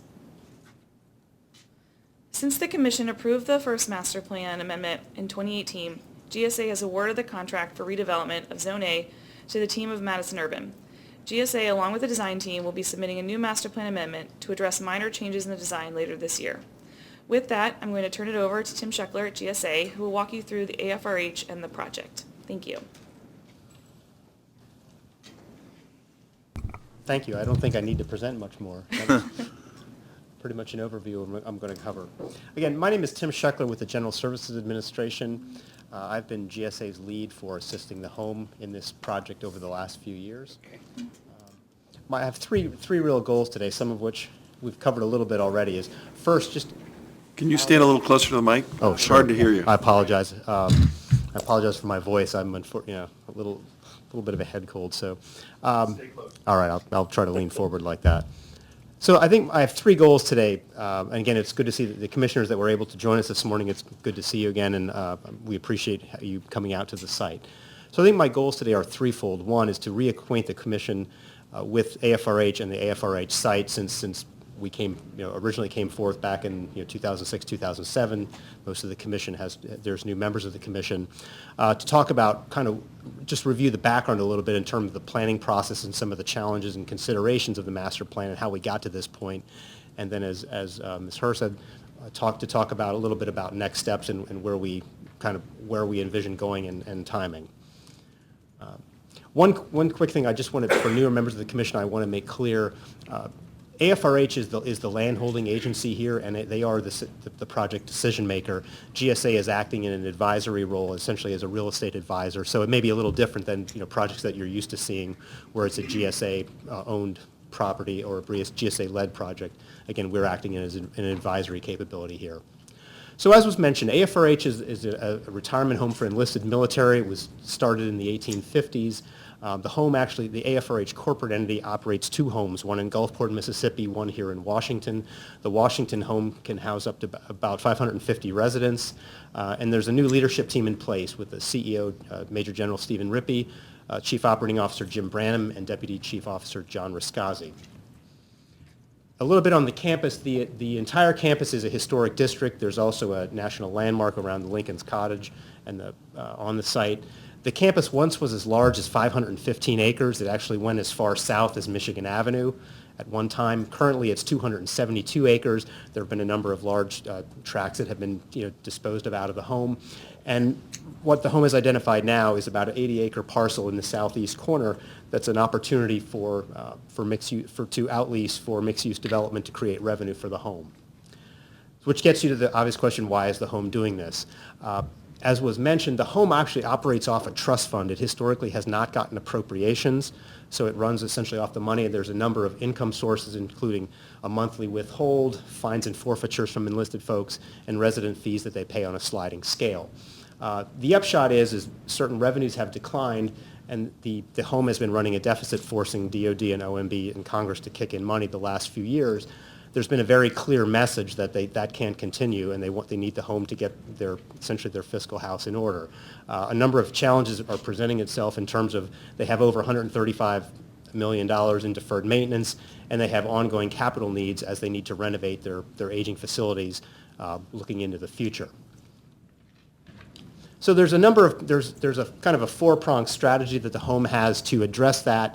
The three of them are, the last one is the one that we want to focus on, really is leasing the underutilized land to create an income stream to allow them to fund the capital improvements, and that's what we're going to talk about here. I think the upshot, though, is this project is one part of a larger strategy, so all of which need to kind of come together for the home to really address its fiscal issues. So toward that end, GSA has been working with AFRH to develop a master plan that could be used to eventually guide a solicitation. And some of the objectives of that were articulated here. And really to optimize, find the right place on the site, find the right location for the development, and while maintaining the historic character of the site. There's a lot of, we want to properly address the open spaces, provide benefits that will be beneficial both for the community and for the AFRH residents, encourage the security of the residents. As I think on one of the earlier slides, the average age of the population there is 84, so security is a significant concern, and encourage and really try to focus on the adaptive reuse of the historic buildings on the site. And also, we understand that we're not an island. We also fit into the larger community, so we want to try to integrate into the local surroundings and with our stakeholders as much as we can. So toward that end, again, I'm not going to go through this entirely. Between 2004 and 2008, the home, we worked on a process to develop a master plan, a Section 106 historic preservation programmatic agreement NEPA compliance through an EIS, all of which ultimately resulted in a master plan being approved in August of 2008. A couple notes that we wanted to leave you with on the plan is there was a lot of public participation and collaboration on this. There was a lot of meetings with a wide variety of stakeholders, government agencies, both at the federal and local level, community organizations, professional organizations. Given obviously the historic nature of the campus, there was a lot of time and energy invested in the Section 106 consultation. And there was a lot of the input had significant and tangible impact on what the final master plan looked like. And I'm going to graphically show you that in a couple slides. Again, I know there was a slide earlier of the context. Just to give you an idea, the AFRH sits at the confluence of 3 ANCs. We have residential neighborhoods to the west. Farther to the east, in the immediately east and south, we have institutional neighbors. So again, a wide variety. We have a lot of neighbors, if you will. So some of the challenges that presented in terms of developing the master plan, again, were that kind of the variations in the urban context. It looks very different immediately to the west than immediately to the south and to the east. The campus is, it's over 150 acres of the campus is historic and open space. You have very steep topography. I think the people that were on the tour this morning got a sense of, how that impacts the design of the master plan and implicates the master plan. There's also view sheds, which we'll talk about in a second. Transportation, obviously this is an area where there's concern with east-west connectivity as well as the North Capitol Street Cloverleaf. And security, as I mentioned, this keeping the residents safe is a prime concern. So again, this just gives you a sense of the scale of how much of the site is either open space or historic resources, and it's a vast majority. So that obviously had large implications on the development of the master plan. Topography is another large consideration. From the Scott statue that many of you saw this morning, essentially from the northern edge of the development zone down to Irving Street in the south, the change in elevation is approximately 130 feet. And particularly at right here, along Irving Street here, and along North Capitol here, you have more severe grades. On Irving, you have about 10 feet, and on the North Capitol side, you have grades that range anywhere from 25 to 30 feet. So you have very steep slopes on the edge, which does present some challenges in terms of trying to integrate, street networks and so forth into the existing road network. So that's something, again, just something we had to take into account in the development of the plan. View sheds are also important. I think the slide on the left, or the graphic on the left was in an earlier slide, but there's a number of historic views both out of the campus and into the campus. Going out, you have views to the Capitol, to the Washington Monument, to the National Cathedral, to the Basilica, and on in you have residential neighborhoods to the west looking at the green space, views to the Forwood building, which is the clock tower building that you see as you're driving up North Capitol, and you see those from North Capitol as well as Irving Street as well. What I want to show now is just graphically showing what some of the public input did. Again, the first draft of the master plan was what was in the left here. You can see particularly on the western side of the campus there was much larger scale development than the 2008 draft master plan that we originally, that was the first draft that we brought in for final approval. So you can see the scale was significantly reduced in terms of density and size. Just to give you an idea, that the 2005 master plan had about 6.3 million square feet of development. The ultimate one that was finally approved had about 4.8. So again, there was a significant reduction, and you can see that the Zone C and Zone B were entirely taken out of the master plan. So the AFRH decided they were just going to develop in Zone A and leave the rest of the site for open space. And again, that was largely as a result of public input and comment. So as was mentioned, the existing master plan 2008, that when it was approved, was two zones, the AFRH zone and the Zone A. Zone A was about 77 acres, and again, overall was about 4.8 million square feet of development. About 400,000 was for the home's use to build new facilities for institutional use. The remaining approximately 4.4 million was to be intended for private development that would serve as the revenue source for the home. And again, this is just a graphic showing what the final plan looked like. The master plan includes a lot of design guidelines around landscape, treatment of historic resources, built form in terms of massing guidelines and so forth. So it's a fairly complete document in that respect. In parallel with that, there was a solicitation process that the GSA managed on AFRH's behalf There was a developer selected as the master plan was being developed. There was, again, a lot of stakeholder input to that original RFP and also to the evaluation of the proposals, which the home took into account in its evaluation. A developer was selected in March of 2007. Ultimately, we continued through the master planning process. Master plan was approved in August of 2008. Unfortunately, negotiations hit an impasse the following month, and then another month later is when Lehman Brothers went nuts, and the bottom really fell out of the market. And actually, the selected developer's parent company filed for bankruptcy not too long after that, so the project was put on hold. So in the interim, in that interim decade, we had been in periodic contact with NCPC, the District Office of Planning, and other stakeholders with the anticipation that the project would go forward. There was continued outreach with the community. Actually, there was a 501c3 that has been formed, Friends of the Soldiers Home, or FOSH, that now they coordinate with the home in terms of a lot of public events on the site. And I think there's been a much improved relationship between the home and the local community than was true when this was originally going through the planning process. The home has started implementing a lot of the items out of the historic preservation plan and programmatic agreement in terms of treatment of its historic resources. And we did bring forth an amendment in 2018 that was mentioned. The building here, and it's what's in the circle here, there was an existing steam plant. Again, if you drive up North Capitol, you'll see a building with a large brick stack. This was in use at the time in 2008. The home was still using it. With the completion of the new Scott building, which was farther north on the AFRH portion of the campus, the steam plant was taken offline, and then the decision was made to include it in the development zone. It would have been, again, included in 2008 had it not been used. And again, it's also a historic building, so it fits really with the master plan motif of trying to adaptively reuse existing buildings, so it was a natural fit to do that. Okay. As the master plan, as that amendment was done, we started a new solicitation process, which GSA again managed on AFRH's behalf. We did, again, work with NCPC, the Office of Planning. We try to address comments, particularly on some of DC's goals and concerns for the project, particularly around transportation, the connectivity and the urban fabric, stormwater, energy efficiency, and open space. So a solicitation went out in May of 2018.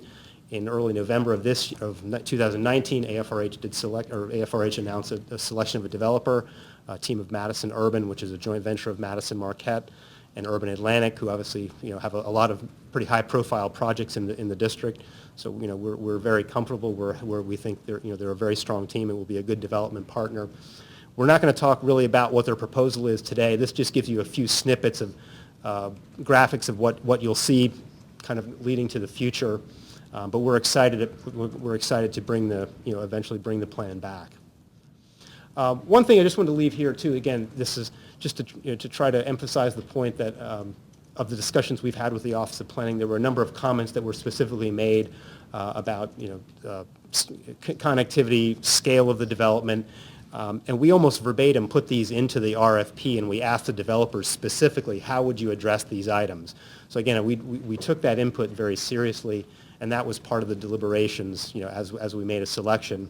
The RFP also in the selected developer will have 15% of the housing units, and residential is the largest planned use under the proposal, but 15% of the units would be affordable under the developer's proposal.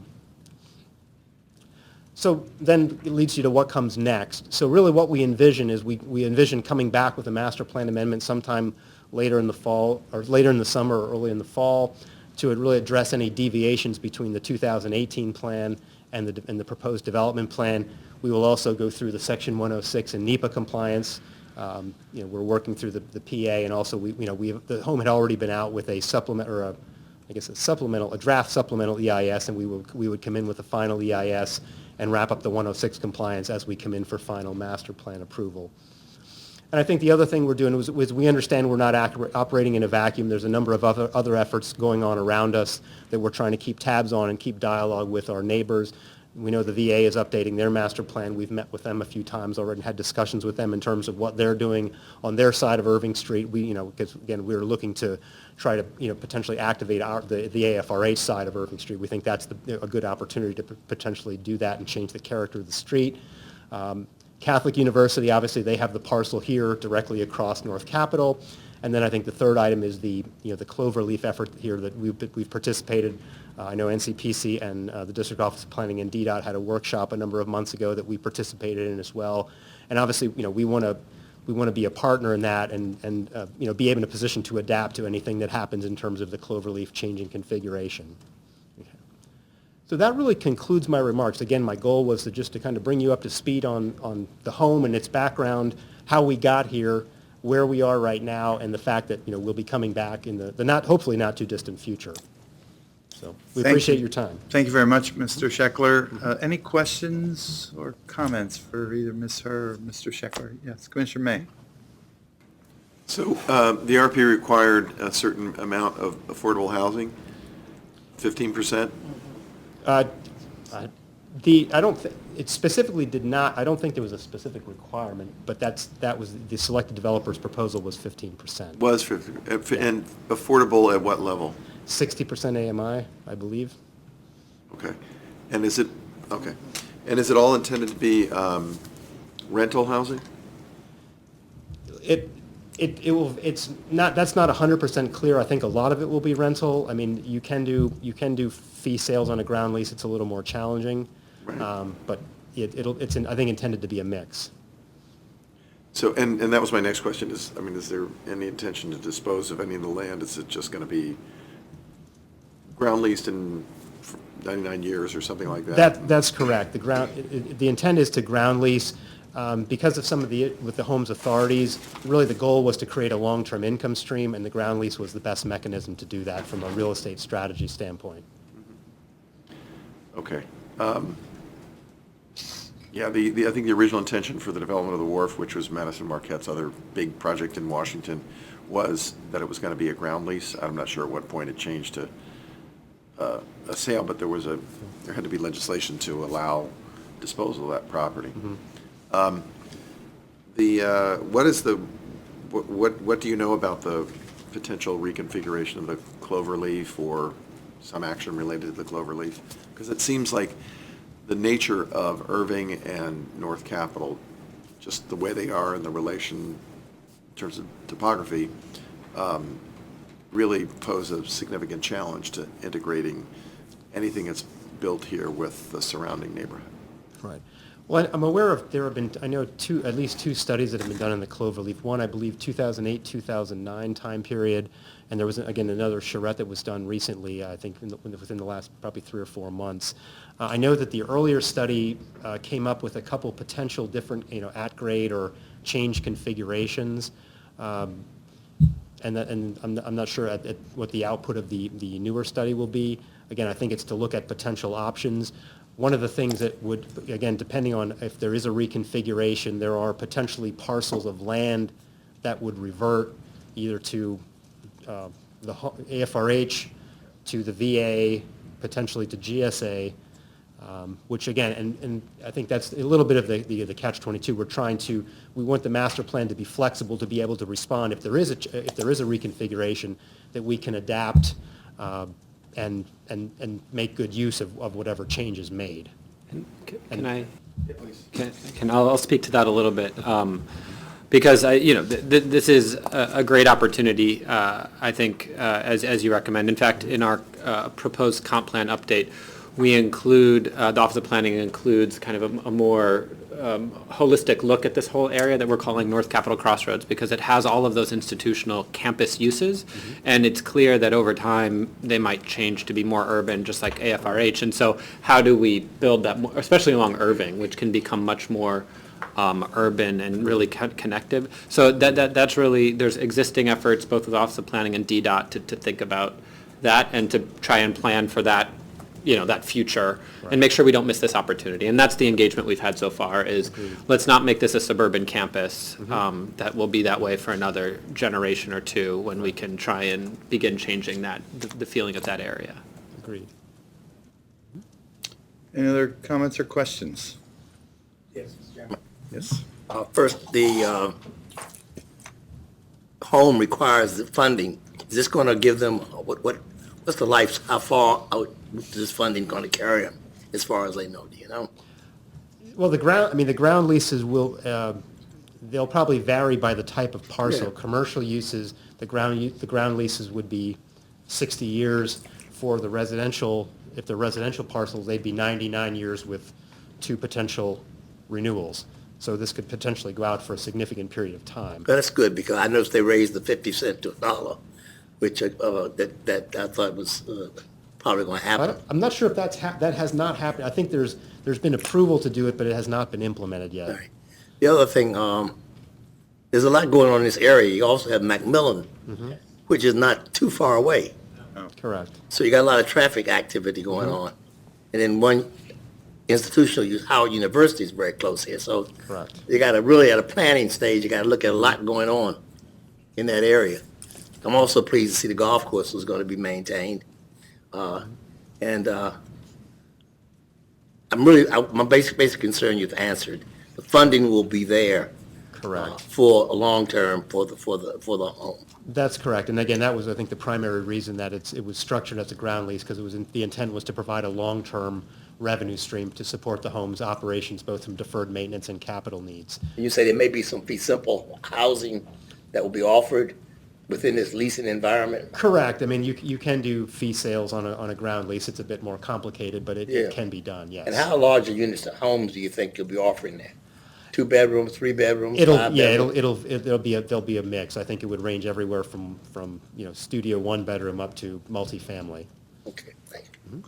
Mr. Dixon, I'm sorry, you weren't there today. It's a beautiful campus. Maybe you've I've been there there. many You've been- times, and Yeah. Okay. I lost a few golf balls on the golf course. And I know a few people who were Break residents. some windows on So, Irving? well, no, I didn't get that far. My range was not quite that great. Yeah. So I've been there many times, and I've even been in the cafeteria with some of the residents, and when I was looking for votes, I got in really close to it, so I've been on it a lot of times. Okay.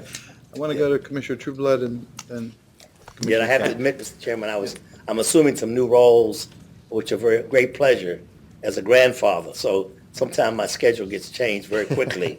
Yes. The demands are put on me, not demands, but opportunities. Thank you very much. I'm glad you spent time productively. Yes. Commissioner Very- a lot of Trueblood. fun. I'd just also like to respond, Commissioner Dixon, your point is correct. I mean, you have AFRH, and then you have the medical center, and then you have Macmillan. And we've actually been doing some work in conjunction with NCPC about examining that, especially those area. north-south connections, to make sure that the whole medical center is likely hitting the end of its lifetime in the next decade or two, so that we don't miss those opportunities to ensure that there can be connectivity north and south as well. So I think, to your point, that this area, we see change in the future, and we just don't want to miss the opportunity to make it feel more urban and fine-grained as that happens. I will tell you that I passed legislation to allow helicopters to land there at one point, 'cause that goes back, predates you all. MedStar needed a helicopter resolution Yeah. to get their helicopters to land. Anyhow, so much for that history. Commissioner Cash, thank you. Yeah, so I had this question when we were up there, but I don't think I fully explored it. So right now, pretty much along the entire perimeter, there's a fence that goes along there. I mean, some of it's not very much chain link in a lot of places, but in the Parcel A area here, there is a chain link fence that goes around Irving and all that. Correct. So is the intention to move that fence out? Will there still be a separation between the AFRH kind of institutional areas and then the new parcel, or could you walk freely back and forth? Like, what kind of security levels are we talking about as far as, is there a need for it? So, because I went through a checkpoint on the way to your in. point, the perimeter fence will go away. So the intent is the entirety of Zone A would be open to the public. There's a substantial amount of public open space that we would certainly, we want the community to come in and enjoy it, both from the on-site development as well as the neighboring communities. In terms of the moving the fence back, at least now, originally, I think the answer was yes. I think now there's been some discussion that we may not have a kind of a structure fence, but we may use, landscaping, plantings and so forth to create a security barrier and potentially technology to help monitor any, movement between the AFRH zone and Zone A. Now, is the purpose of this just to control access because it is a federal facility? I mean, I'm just wondering if is there any envisioning that maybe we can increase access? 'Cause, I mean, it is a beautiful campus, especially the places that will be part of still AFRH, and I'm wondering if there's increased opportunities to be able to let the public get in there a little bit more, because I was really stunned with some of the views, and I mean, I've been over to St. Elizabeth's, and the public's generally not going to get to appreciate those views very much, but this just seems like a real opportunity to be able to get some even more stunning views than that, and just be able to take advantage of the park and green space. Sure. I'll offer two comments there. I think the home's done a couple things. I think in terms of some of the groups that we mentioned, there's been a lot more interaction. The home actually has programs with the community where they have people in on at a much greater frequency than previously. Some members of the community actually have access cards where they can, they're badged and can come onto the AFRH campus. I think in terms of, more movement between the AFRH zone and Zone A, the overriding concern is the security of the residents. You have, again, I think the home is open to further discussions on that. But it is a fairly vulnerable population. The average age is 84. Yeah. So I think it's a balance. I think, again, there's some opportunity for additional access. I think, as was mentioned this morning, that I think in the future, the idea that the golf course may be more opened as well. But that's, I think, kind of the next step after the development would come online. Yes, I think one of the things that was mentioned when we first got out of the vans this morning is that there's a museum that's been judged one of the best museums, I guess, in the region that's there. The Lincoln Cottage, right, and that is open to the public. But I mean, but as far as access, do you have to call ahead and say, I'm going to go there? I mean, how does that work right now with access to the campus? I'm not 100% sure. Do you have? Just drive. Okay, so it is just drive up. You can. Okay. I have to say, I haven't been there since it's actually been officially opened. I went through it many times right before it opened, but not since it's officially opened. Okay, any other questions? Well, we want to thank you, Ms. Herr and Mr. Scheckler, very much for the hospitality that you showed us today. It was really a wonderful experience to be part of that space, and we hope that the soldiers and airmen living at the home are going to benefit by this in a great way, not only financially, but also a quality of life in terms of, I think, Mr. Dixon kind of suggesting, to what degree there could be some interconnectivity. Sure. Chairman, I also would point out that there are a lot of beautiful buildings there that are abandoned now. So I'm hoping that there's some resources will be built in to make them more functional, because there's some just really beautiful and historical and meaningful buildings there. Correct, and the vast majority of the historic buildings in the development zone will be adaptively reused as part of the redevelopment. So, Even on campus, agreed. All right, thank you very much. Thank you. And now we have one more information presentation, agenda item 7B, on the Transportation Management Plan monitoring, which is a component of the proposed transportation element updates. We all know as commission members that parking has been a topic of a lot of our meetings. And so we do appreciate the TMP monitoring is being looked at in the update to the transportation element. So I'd like to welcome Ms. McCrean to present to us. Thank you.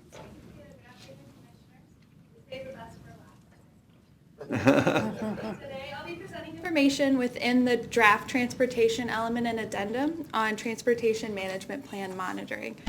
And because of those recent projects reviewed by the commission and staff, I'll have Diane up here to chime in from the plan review side to describe some relevant projects and how this program would apply to those. And this timeline gives context to the discussion. In 2017, the commissioners accepted the National Capital Region Federal Parking Study, which was created in collaboration with the John A. Volpe Transportation Systems Center. And I'll touch on a few recommendations of that report in a minute. The study and its findings inform the draft transportation element as recommended by the commission. The draft element was released for public comment along with the addendum and submission guidelines back in September of 2019. We've since received public comments and are working through response to those, in addition to developing this monitoring piece and continuing to refine our parking ratios. Ultimately, we hope to bring the transportation element back for final adoption by the commission later this year. As a reminder, the draft element is now framed around 4 guiding principles, which allowed staff to highlight regional transportation trends and plans. Staff has incorporated the parking study recommendations into the draft of the element, as I mentioned. And with the update of the transportation element, staff is proposing an addendum that explains the Commission's requirements for transportation management plans and transportation demand management. Staff is also proposing updates to the submission guidelines to correspond with the updated element. The updates to the submission guidelines describe the process by which applicants may request a deviation from parking policies for individual projects and outline when a transportation management plan is required. As mentioned, just after the comprehensive plan in 2016, Volpe with NCPC prepared the federal parking study. The study found that NCPC is a national leader in sustainable transportation and parking policies. The study made several recommendations to enhance and better support the existing NCPC policies, and I'll briefly touch on these first two as a reminder of how those are being proposed to be addressed. One recommendation included to make the policies more data-driven. The accessibility data from the report establishes the basis for our proposed parking ratios. The study recommended the policies should be more standardized, which directed the formation of the proposed parking deviation criteria in the submission guidelines. Additionally, the study recommended the policies be more performance-based and to strengthen the program through more continuous monitoring and reporting. This is what we'll focus on today, as recent projects have had parking and/or transportation-related issues. During this public comment period, we received feedback from individuals, federal agencies, as well as local jurisdictions. The comments fell primarily into three categories, which you'll note aligns directly with those Volpe recommendations, the parking study recommendations. The first category of comments are the proposed parking policies and ratios. Local jurisdictions stated they would support stricter standards, whereas some federal agencies have pushed back, asking for less strict ratios. We're currently examining the ratios and will be conducting outreach to agencies and local governments to discuss possibilities to balance these varied interests, and we'll be further refining the ratios subsequently. The second comment category relates to the deviations, which are now outlined in the draft submission guidelines, and the parking study recommendation to standardize this process. Staff reviewed Commission actions from previous transportation projects to develop these criteria. The criteria take into account agency mission, the availability of multimodal access, bicycle and pedestrian infrastructure, planned or future transportation improvements, distance to transit, and commute times. Several agencies noted issues with the proposed deviation criteria, which is outlined to be specific for projects only, not for deviations at the master plan level. As you know, the master plan considers complex planning issues such as accommodating for future change in transportation and is designed to meet long-term transportation goals. Therefore, the master plan should identify how an agency intends to meet the long-term parking ratios proposed in the draft element. This longer-term outlook that sets goals of the master plan, and therefore staff would recommend that the Commission not consider deviations at the master plan level. As individual projects are conceptualized during the master plan timeline, temporary needs may be considered for a deviation from parking ratios. Staff will evaluate the information and provide a recommendation to the Commission for their consideration and final decision. And I'd like Diane to jump in here just to talk about some of the recent case studies we have examples of. I was just going to say, and you probably don't want to relive a whole lot of these, but our master plans, when they're typically submitted, are about for a 20-year outlook, and then they get updated. Our submission guidelines ask for them to be updated about every 5 years, but in reality, it's more like 5 to 10 years. But the more we thought about it, and in fact this was sort of some of our practice in the past anyway, is that, looking 20 years out, and feeling good about the parking ratios now and the support that the Volpe study adds to them, that there's no reason why these master plans shouldn't have in place meeting that parking ratio. So as we saw with NSF Suitland, after lots of conversations, they came back with a plan to meet the 1-to-3 parking ratio goal. We asked for specific milestones along the way. FDA White Oak, that actually was even before that. This was interesting. The Commission deferred action on one of the last parking garages to be built because if that wasn't built, it actually puts the master plan, them meeting the 1-to-2 ratio. Again, 20 years from now, who knows what is going to be going on in the White Oak area, and maybe there will be a lot more housing. A lot of people could be living closer. It could be much easier to get to the campus. So we in fact approved a master plan that hit the far end of the ratio for that campus. And then right now, we're working with NIH and with Smithsonian with their Suitland campus to get to the 1-to-3 ratios as well. So I hope that those both come back in with that commitment. But then the question is well, what happens when you have projects before the 20, if you're not there now? And that's where the deviation criteria is. And we really don't want the focus to be on that. But there are times, I think, where the parking ratio, for example, at Suitland, it's 1-to-3. They're on a metro station, but there can be unique circumstances. And in this case, everyone right now lives south of them. It's the end-of-line metro. Everyone lives south of that. While they have committed to doing a series of actions, TMP measures, to try and get to the 1-to-3, we did feel that their initial commitment to be at 1-to-2.6, I think right away, was a good step in the right direction. So. But the other missing piece here, which Joanna's going to talk about in a minute, is the monitoring piece. So there's all these pieces now working together. So I'll just hand it to you for a second. Sure. So that third category of public comment, to jump back to that, relates to this need of federal agencies to have more information on the monitoring and reporting process to ensure this request isn't onerous. This was a new piece we introduced in the element. The information appears within the policies of Section D of the element, and then significantly within the transportation addendum. The addendum outlines the requirements I mentioned, but also defines the role of TDMs and TMPs in master plan review and other commission activities. And as a quick refresher, TDMs, or Transportation Demand Management, are the strategies an agency may choose to employ to limit the demand of single occupancy vehicle commuting while maximizing travel choices.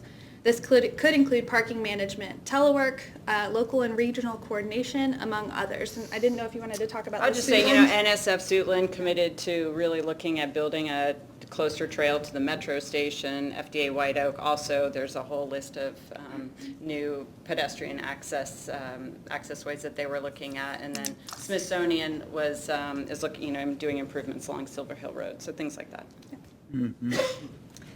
And then TMPs, Transportation Management Plans, are the guiding document that supports an agency master plan, but is specific to the transportation impacts and commuter travel patterns. As a reminder, TMPs should be reviewed every 5 years at a minimum to ensure they accurately reflect forecasted changes to a campus or installation. TMPs should outline a facility's long-term transportation goals and articulate the ways they intend to achieve the proposed parking ratios. TMPs and campus master plans should be developed and fully integrated with one another. And this list of 7 on the left really forms the basic outline of a typical TMP, but I'll focus on number 7. So as part of the best practices for TMPs, federal work sites should institute a monitoring process to assess TDM performance and then adjust the strategies as needed to improve performance over time. This information would include mode share information, the number of parking spots to employees, which of course informs our parking ratios, but would also include the status of intermediate transportation goals along with any internal or external transportation changes. Can I ask you a question, or are we supposed to wait till the end? Go ahead. Because this word review, when you say every 5 years, a TMP has to be reviewed, I'm assuming that means you review it, you find the information is out of date, you redo it. Is that what you mean? Pretty much? Right. It's not just, words matter, right? Especially for people who don't want to do this, right? So they say, we reviewed it. Right. So language, at least that's what I find. If we don't write things so proscriptively, like left, right, the people who don't want to do what say inside GSA, the quality assurance people are making them do, they'll figure out a way to point to your language and you say, well, we reviewed it. Mm-hmm. And the TMPs come to the commission, correct? Only with projects. That actually gets into why we're looking at this use the term monitoring loosely, but maybe why don't you Right. describe what it is first and we'll talk about it. So with that last element of the TMP, this monitoring that the agency is conducting, in addition to conducting this internal agency process, to ensure TMP success, NCPC has determined that regular reporting is critical to understanding how those transportation conditions at facilities are changing over time, and whether the TDM programs are effectively managing travel demand. So staff is proposing to receive the results of this internal monitoring and reporting from agencies every 2 years. This biennial report is intended to update NCPC with TMP progress, and its metrics will mimic what federal work sites will already be monitoring. The draft questions that are on the right, I'll share on the next slide so you can see those closer. NCPC staff will coordinate with agencies to initiate and complete the reporting process to ensure the necessary information is provided, and this information will be easily uploaded to our submission portal through an online form. The proposed TMP monitoring will also help the Commission understand larger transportation needs for that facility and determine whether TMPs are adequately helping meet the goals. Regular reporting will also assist NCPC in the review of master plan and TMP updates, which has otherwise occurred in some inconsistent ways, and I wanted Diane to detail some of the ways that we have been doing this monitoring. Yeah. So what we have observed is basically because master plans don't come in super frequently, sometimes if it's up to 10 years, we hit the reset button and the agencies who are submitting, it's all new people, no one knows what has happened, and they're just starting over, and it makes it, I feel like we're not, no one's living up to what they said they were going to do maybe a decade or 15 years ago. And if we had the opportunity, which we think, I mean, we thought very closely about this because I think the last thing we wanted to do is create another reporting, a whole nother huge reporting thing that, a federal agency has to do. But we've tried to make this really simple to be able to just keep tabs on these 6 basic things here that really federal agencies or campuses should be paying attention to. Most of them have TMP programs.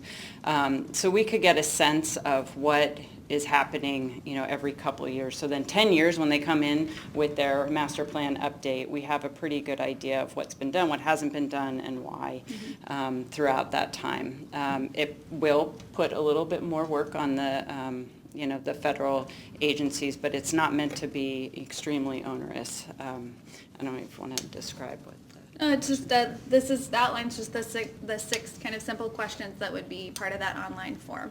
And again, these are things that they should be monitoring anyway, so the data should be there, but we'd just like to have a copy of that.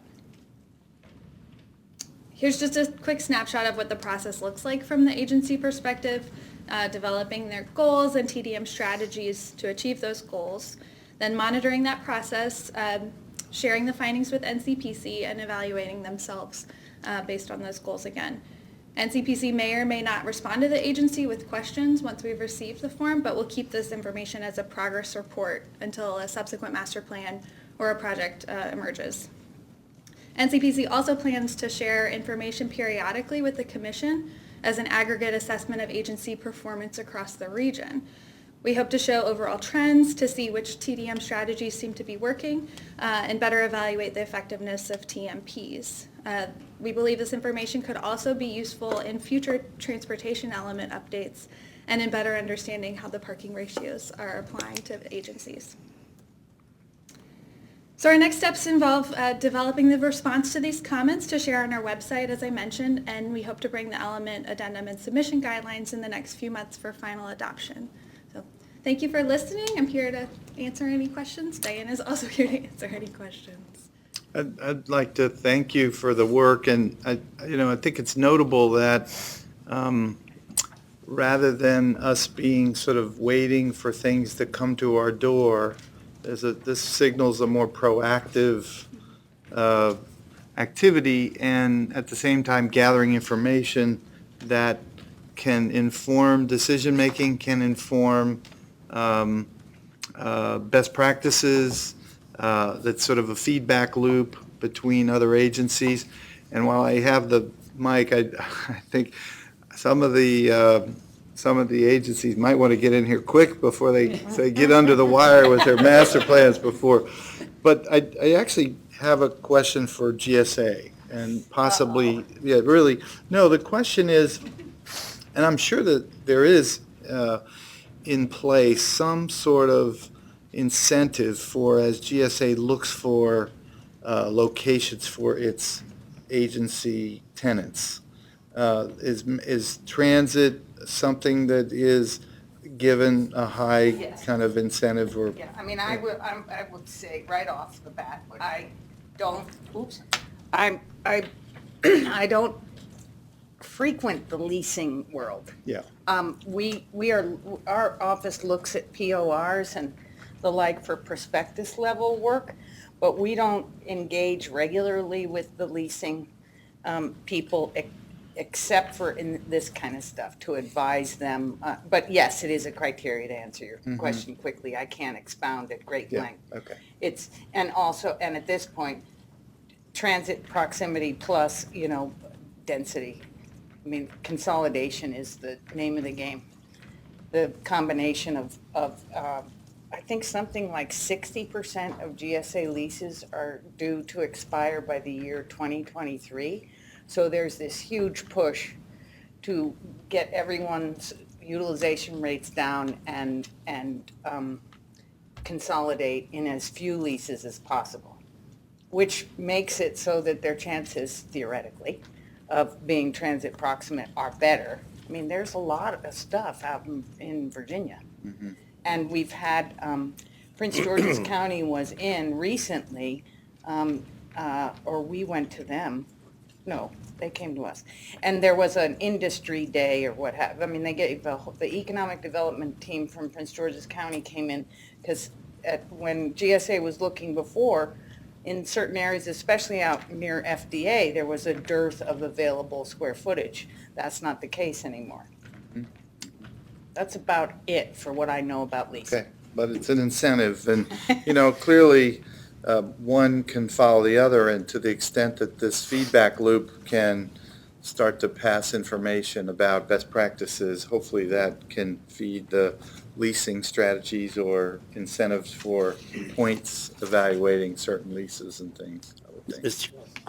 Commissioner Dixon? I was impressed a few meetings ago about the staff had some suggestions, which seem to be pretty obvious, of 4 ways to mitigate some of this parking problem. And I know there are companies that get paid to do that for them. But see, maybe if we could we maybe offer some of these areas that they should look at? Some smaller agencies may not be able to afford the consultant to do it, and they may be doing it in-house, but there are some, as you said, practices that could be shared as suggestions. These are things you could be looking at. Obviously, it's, ride share, all those kind of things. But I'm sure the list is could be extensive and could give people some ideas. Have you looked at this? Have you looked at this? Have you looked at this? That kind of thing. It would not just give us numbers, but look at these other alternatives. And not to hog it, but does the 2-year kind of reporting, do we have teeth on that, or is this just sort of voluntary? I'm just wondering. We don't have teeth on that. We're intending to start with some of the projects that have come in recently, because those are going to be the best places to evaluate from going forward. What would you add to that? Nothing. Okay, sorry. One of the things that came up, Diane, I can't remember who we were talking about, but it comes up a lot. And it's a thing, it seems to me where NCPC might be able to apply some pressure on the agencies. When you run a shuttle, you're not allowed to run it, right? Stop me if I'm wrong, but I believe that the rules were still that if you have a shuttle, it cannot be used to bring people from the, employees from the metro as part of their commute. And that makes zero sense to me. That's not quite correct. You can do it. You can get exceptions, and I'll use, the Mark Center as a key example. Yeah. Because we run buses there from. But that was because there was a debacle there, right? Oh, that was no debacle. Traffic-wise.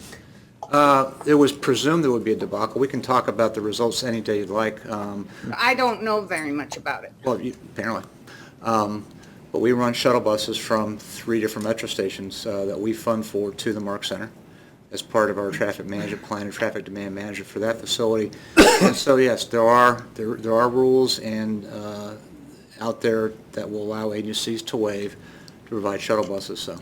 But the policy is that you can't, and you have to seek a waiver. And that's an agency decision to make, and it's not hard to do, but there's conditions, because among other, we already pay, getting from home to work, the legal underpinning is an individual responsibility, and so this is a waiver of that individual responsibility, just like for us federal employees, the agency doesn't pay for lunch. But so it says, under these conditions, and part of it is availability of existing mass transit connections is one of them.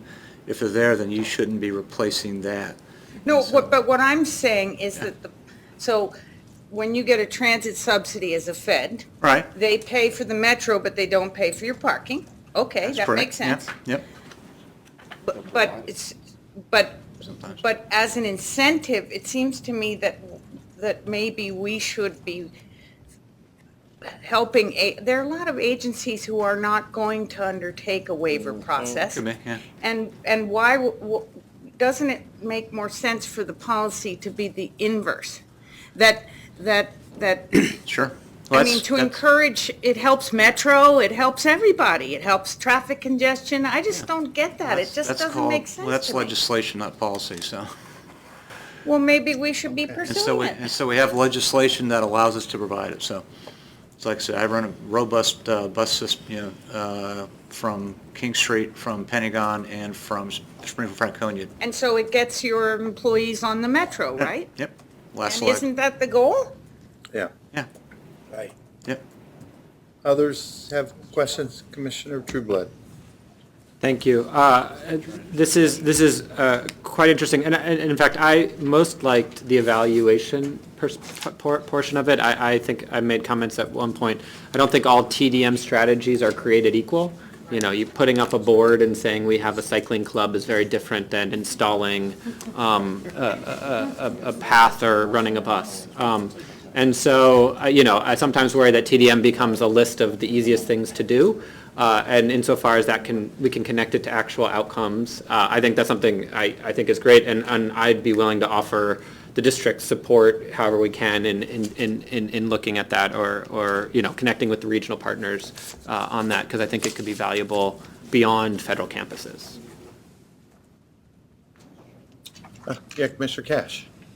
I just want to use this opportunity interesting timing here. So the council this week actually just passed legislation on its first vote that's going to, for private employers, require that if you offer parking to your employees, that you also have you must then offer them either the equivalent in transit benefits, pay a fee to the district, or implement a transit demand management plan as a way to try and get to reduce some of these effects. So I think there's probably still some things to be worked out there, and it's the council's working on it, but it just got its first vote. So I think that it'll be interesting to see that moving forward. And I believe, if I'm not mistaken, I think that one of the things that you can do is the transportation demand management plan in order to mitigate the traffic, because I believe that DDOT offers a lot of technical assistance to even private firms and companies in the district that want to work on that. So I think that the district's been making a lot of strides there, and I think that we might see this bill as a way to kind of push the TDM strategy in addition to the attention that it got, which was really about the clean air fees and everything else. So I just wanted to kind of put that on the record that it's kind of very prescient right now with that going on in the council.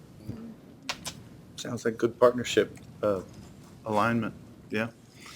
Any other comments, questions? Obviously, we are, I thought it was not so subtle, the distinction between, what's in the master plan and accepting a plan that would only comply with our goals for parking ratios, and then dealing with it on a case-by-case, building-by-building basis for exceptions. And I think that's really an important thing for us to be aware of as we see these proposals coming across our commission purview, so that we know how to align ourselves, because we've been tested on this numerous times in recent months. So we have to sort of work together to kind of align our response here. And, you know, when we issue the transportation element, this is a little bit of a naive question on my part, is, you know, obviously federal agencies are able to comment on that. This will be a proposal, we'll get comment.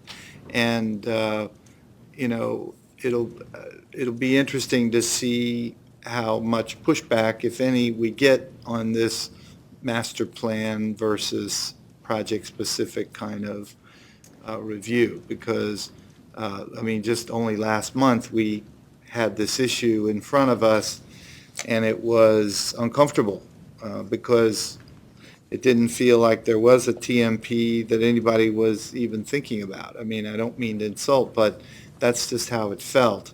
It wasn't quite on the radar. So, you know, how we kind of promote this in a way so when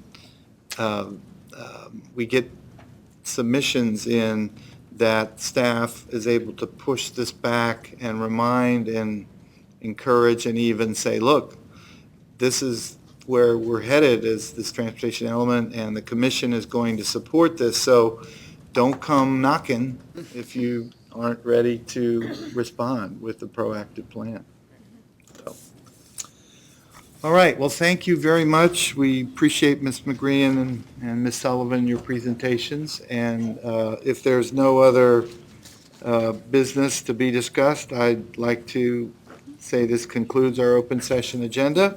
And the next meeting is scheduled for April 2nd, so not April Fool's Day, but the next day. So that's good. So we look forward to seeing everybody in early April. Thank you. Yeah.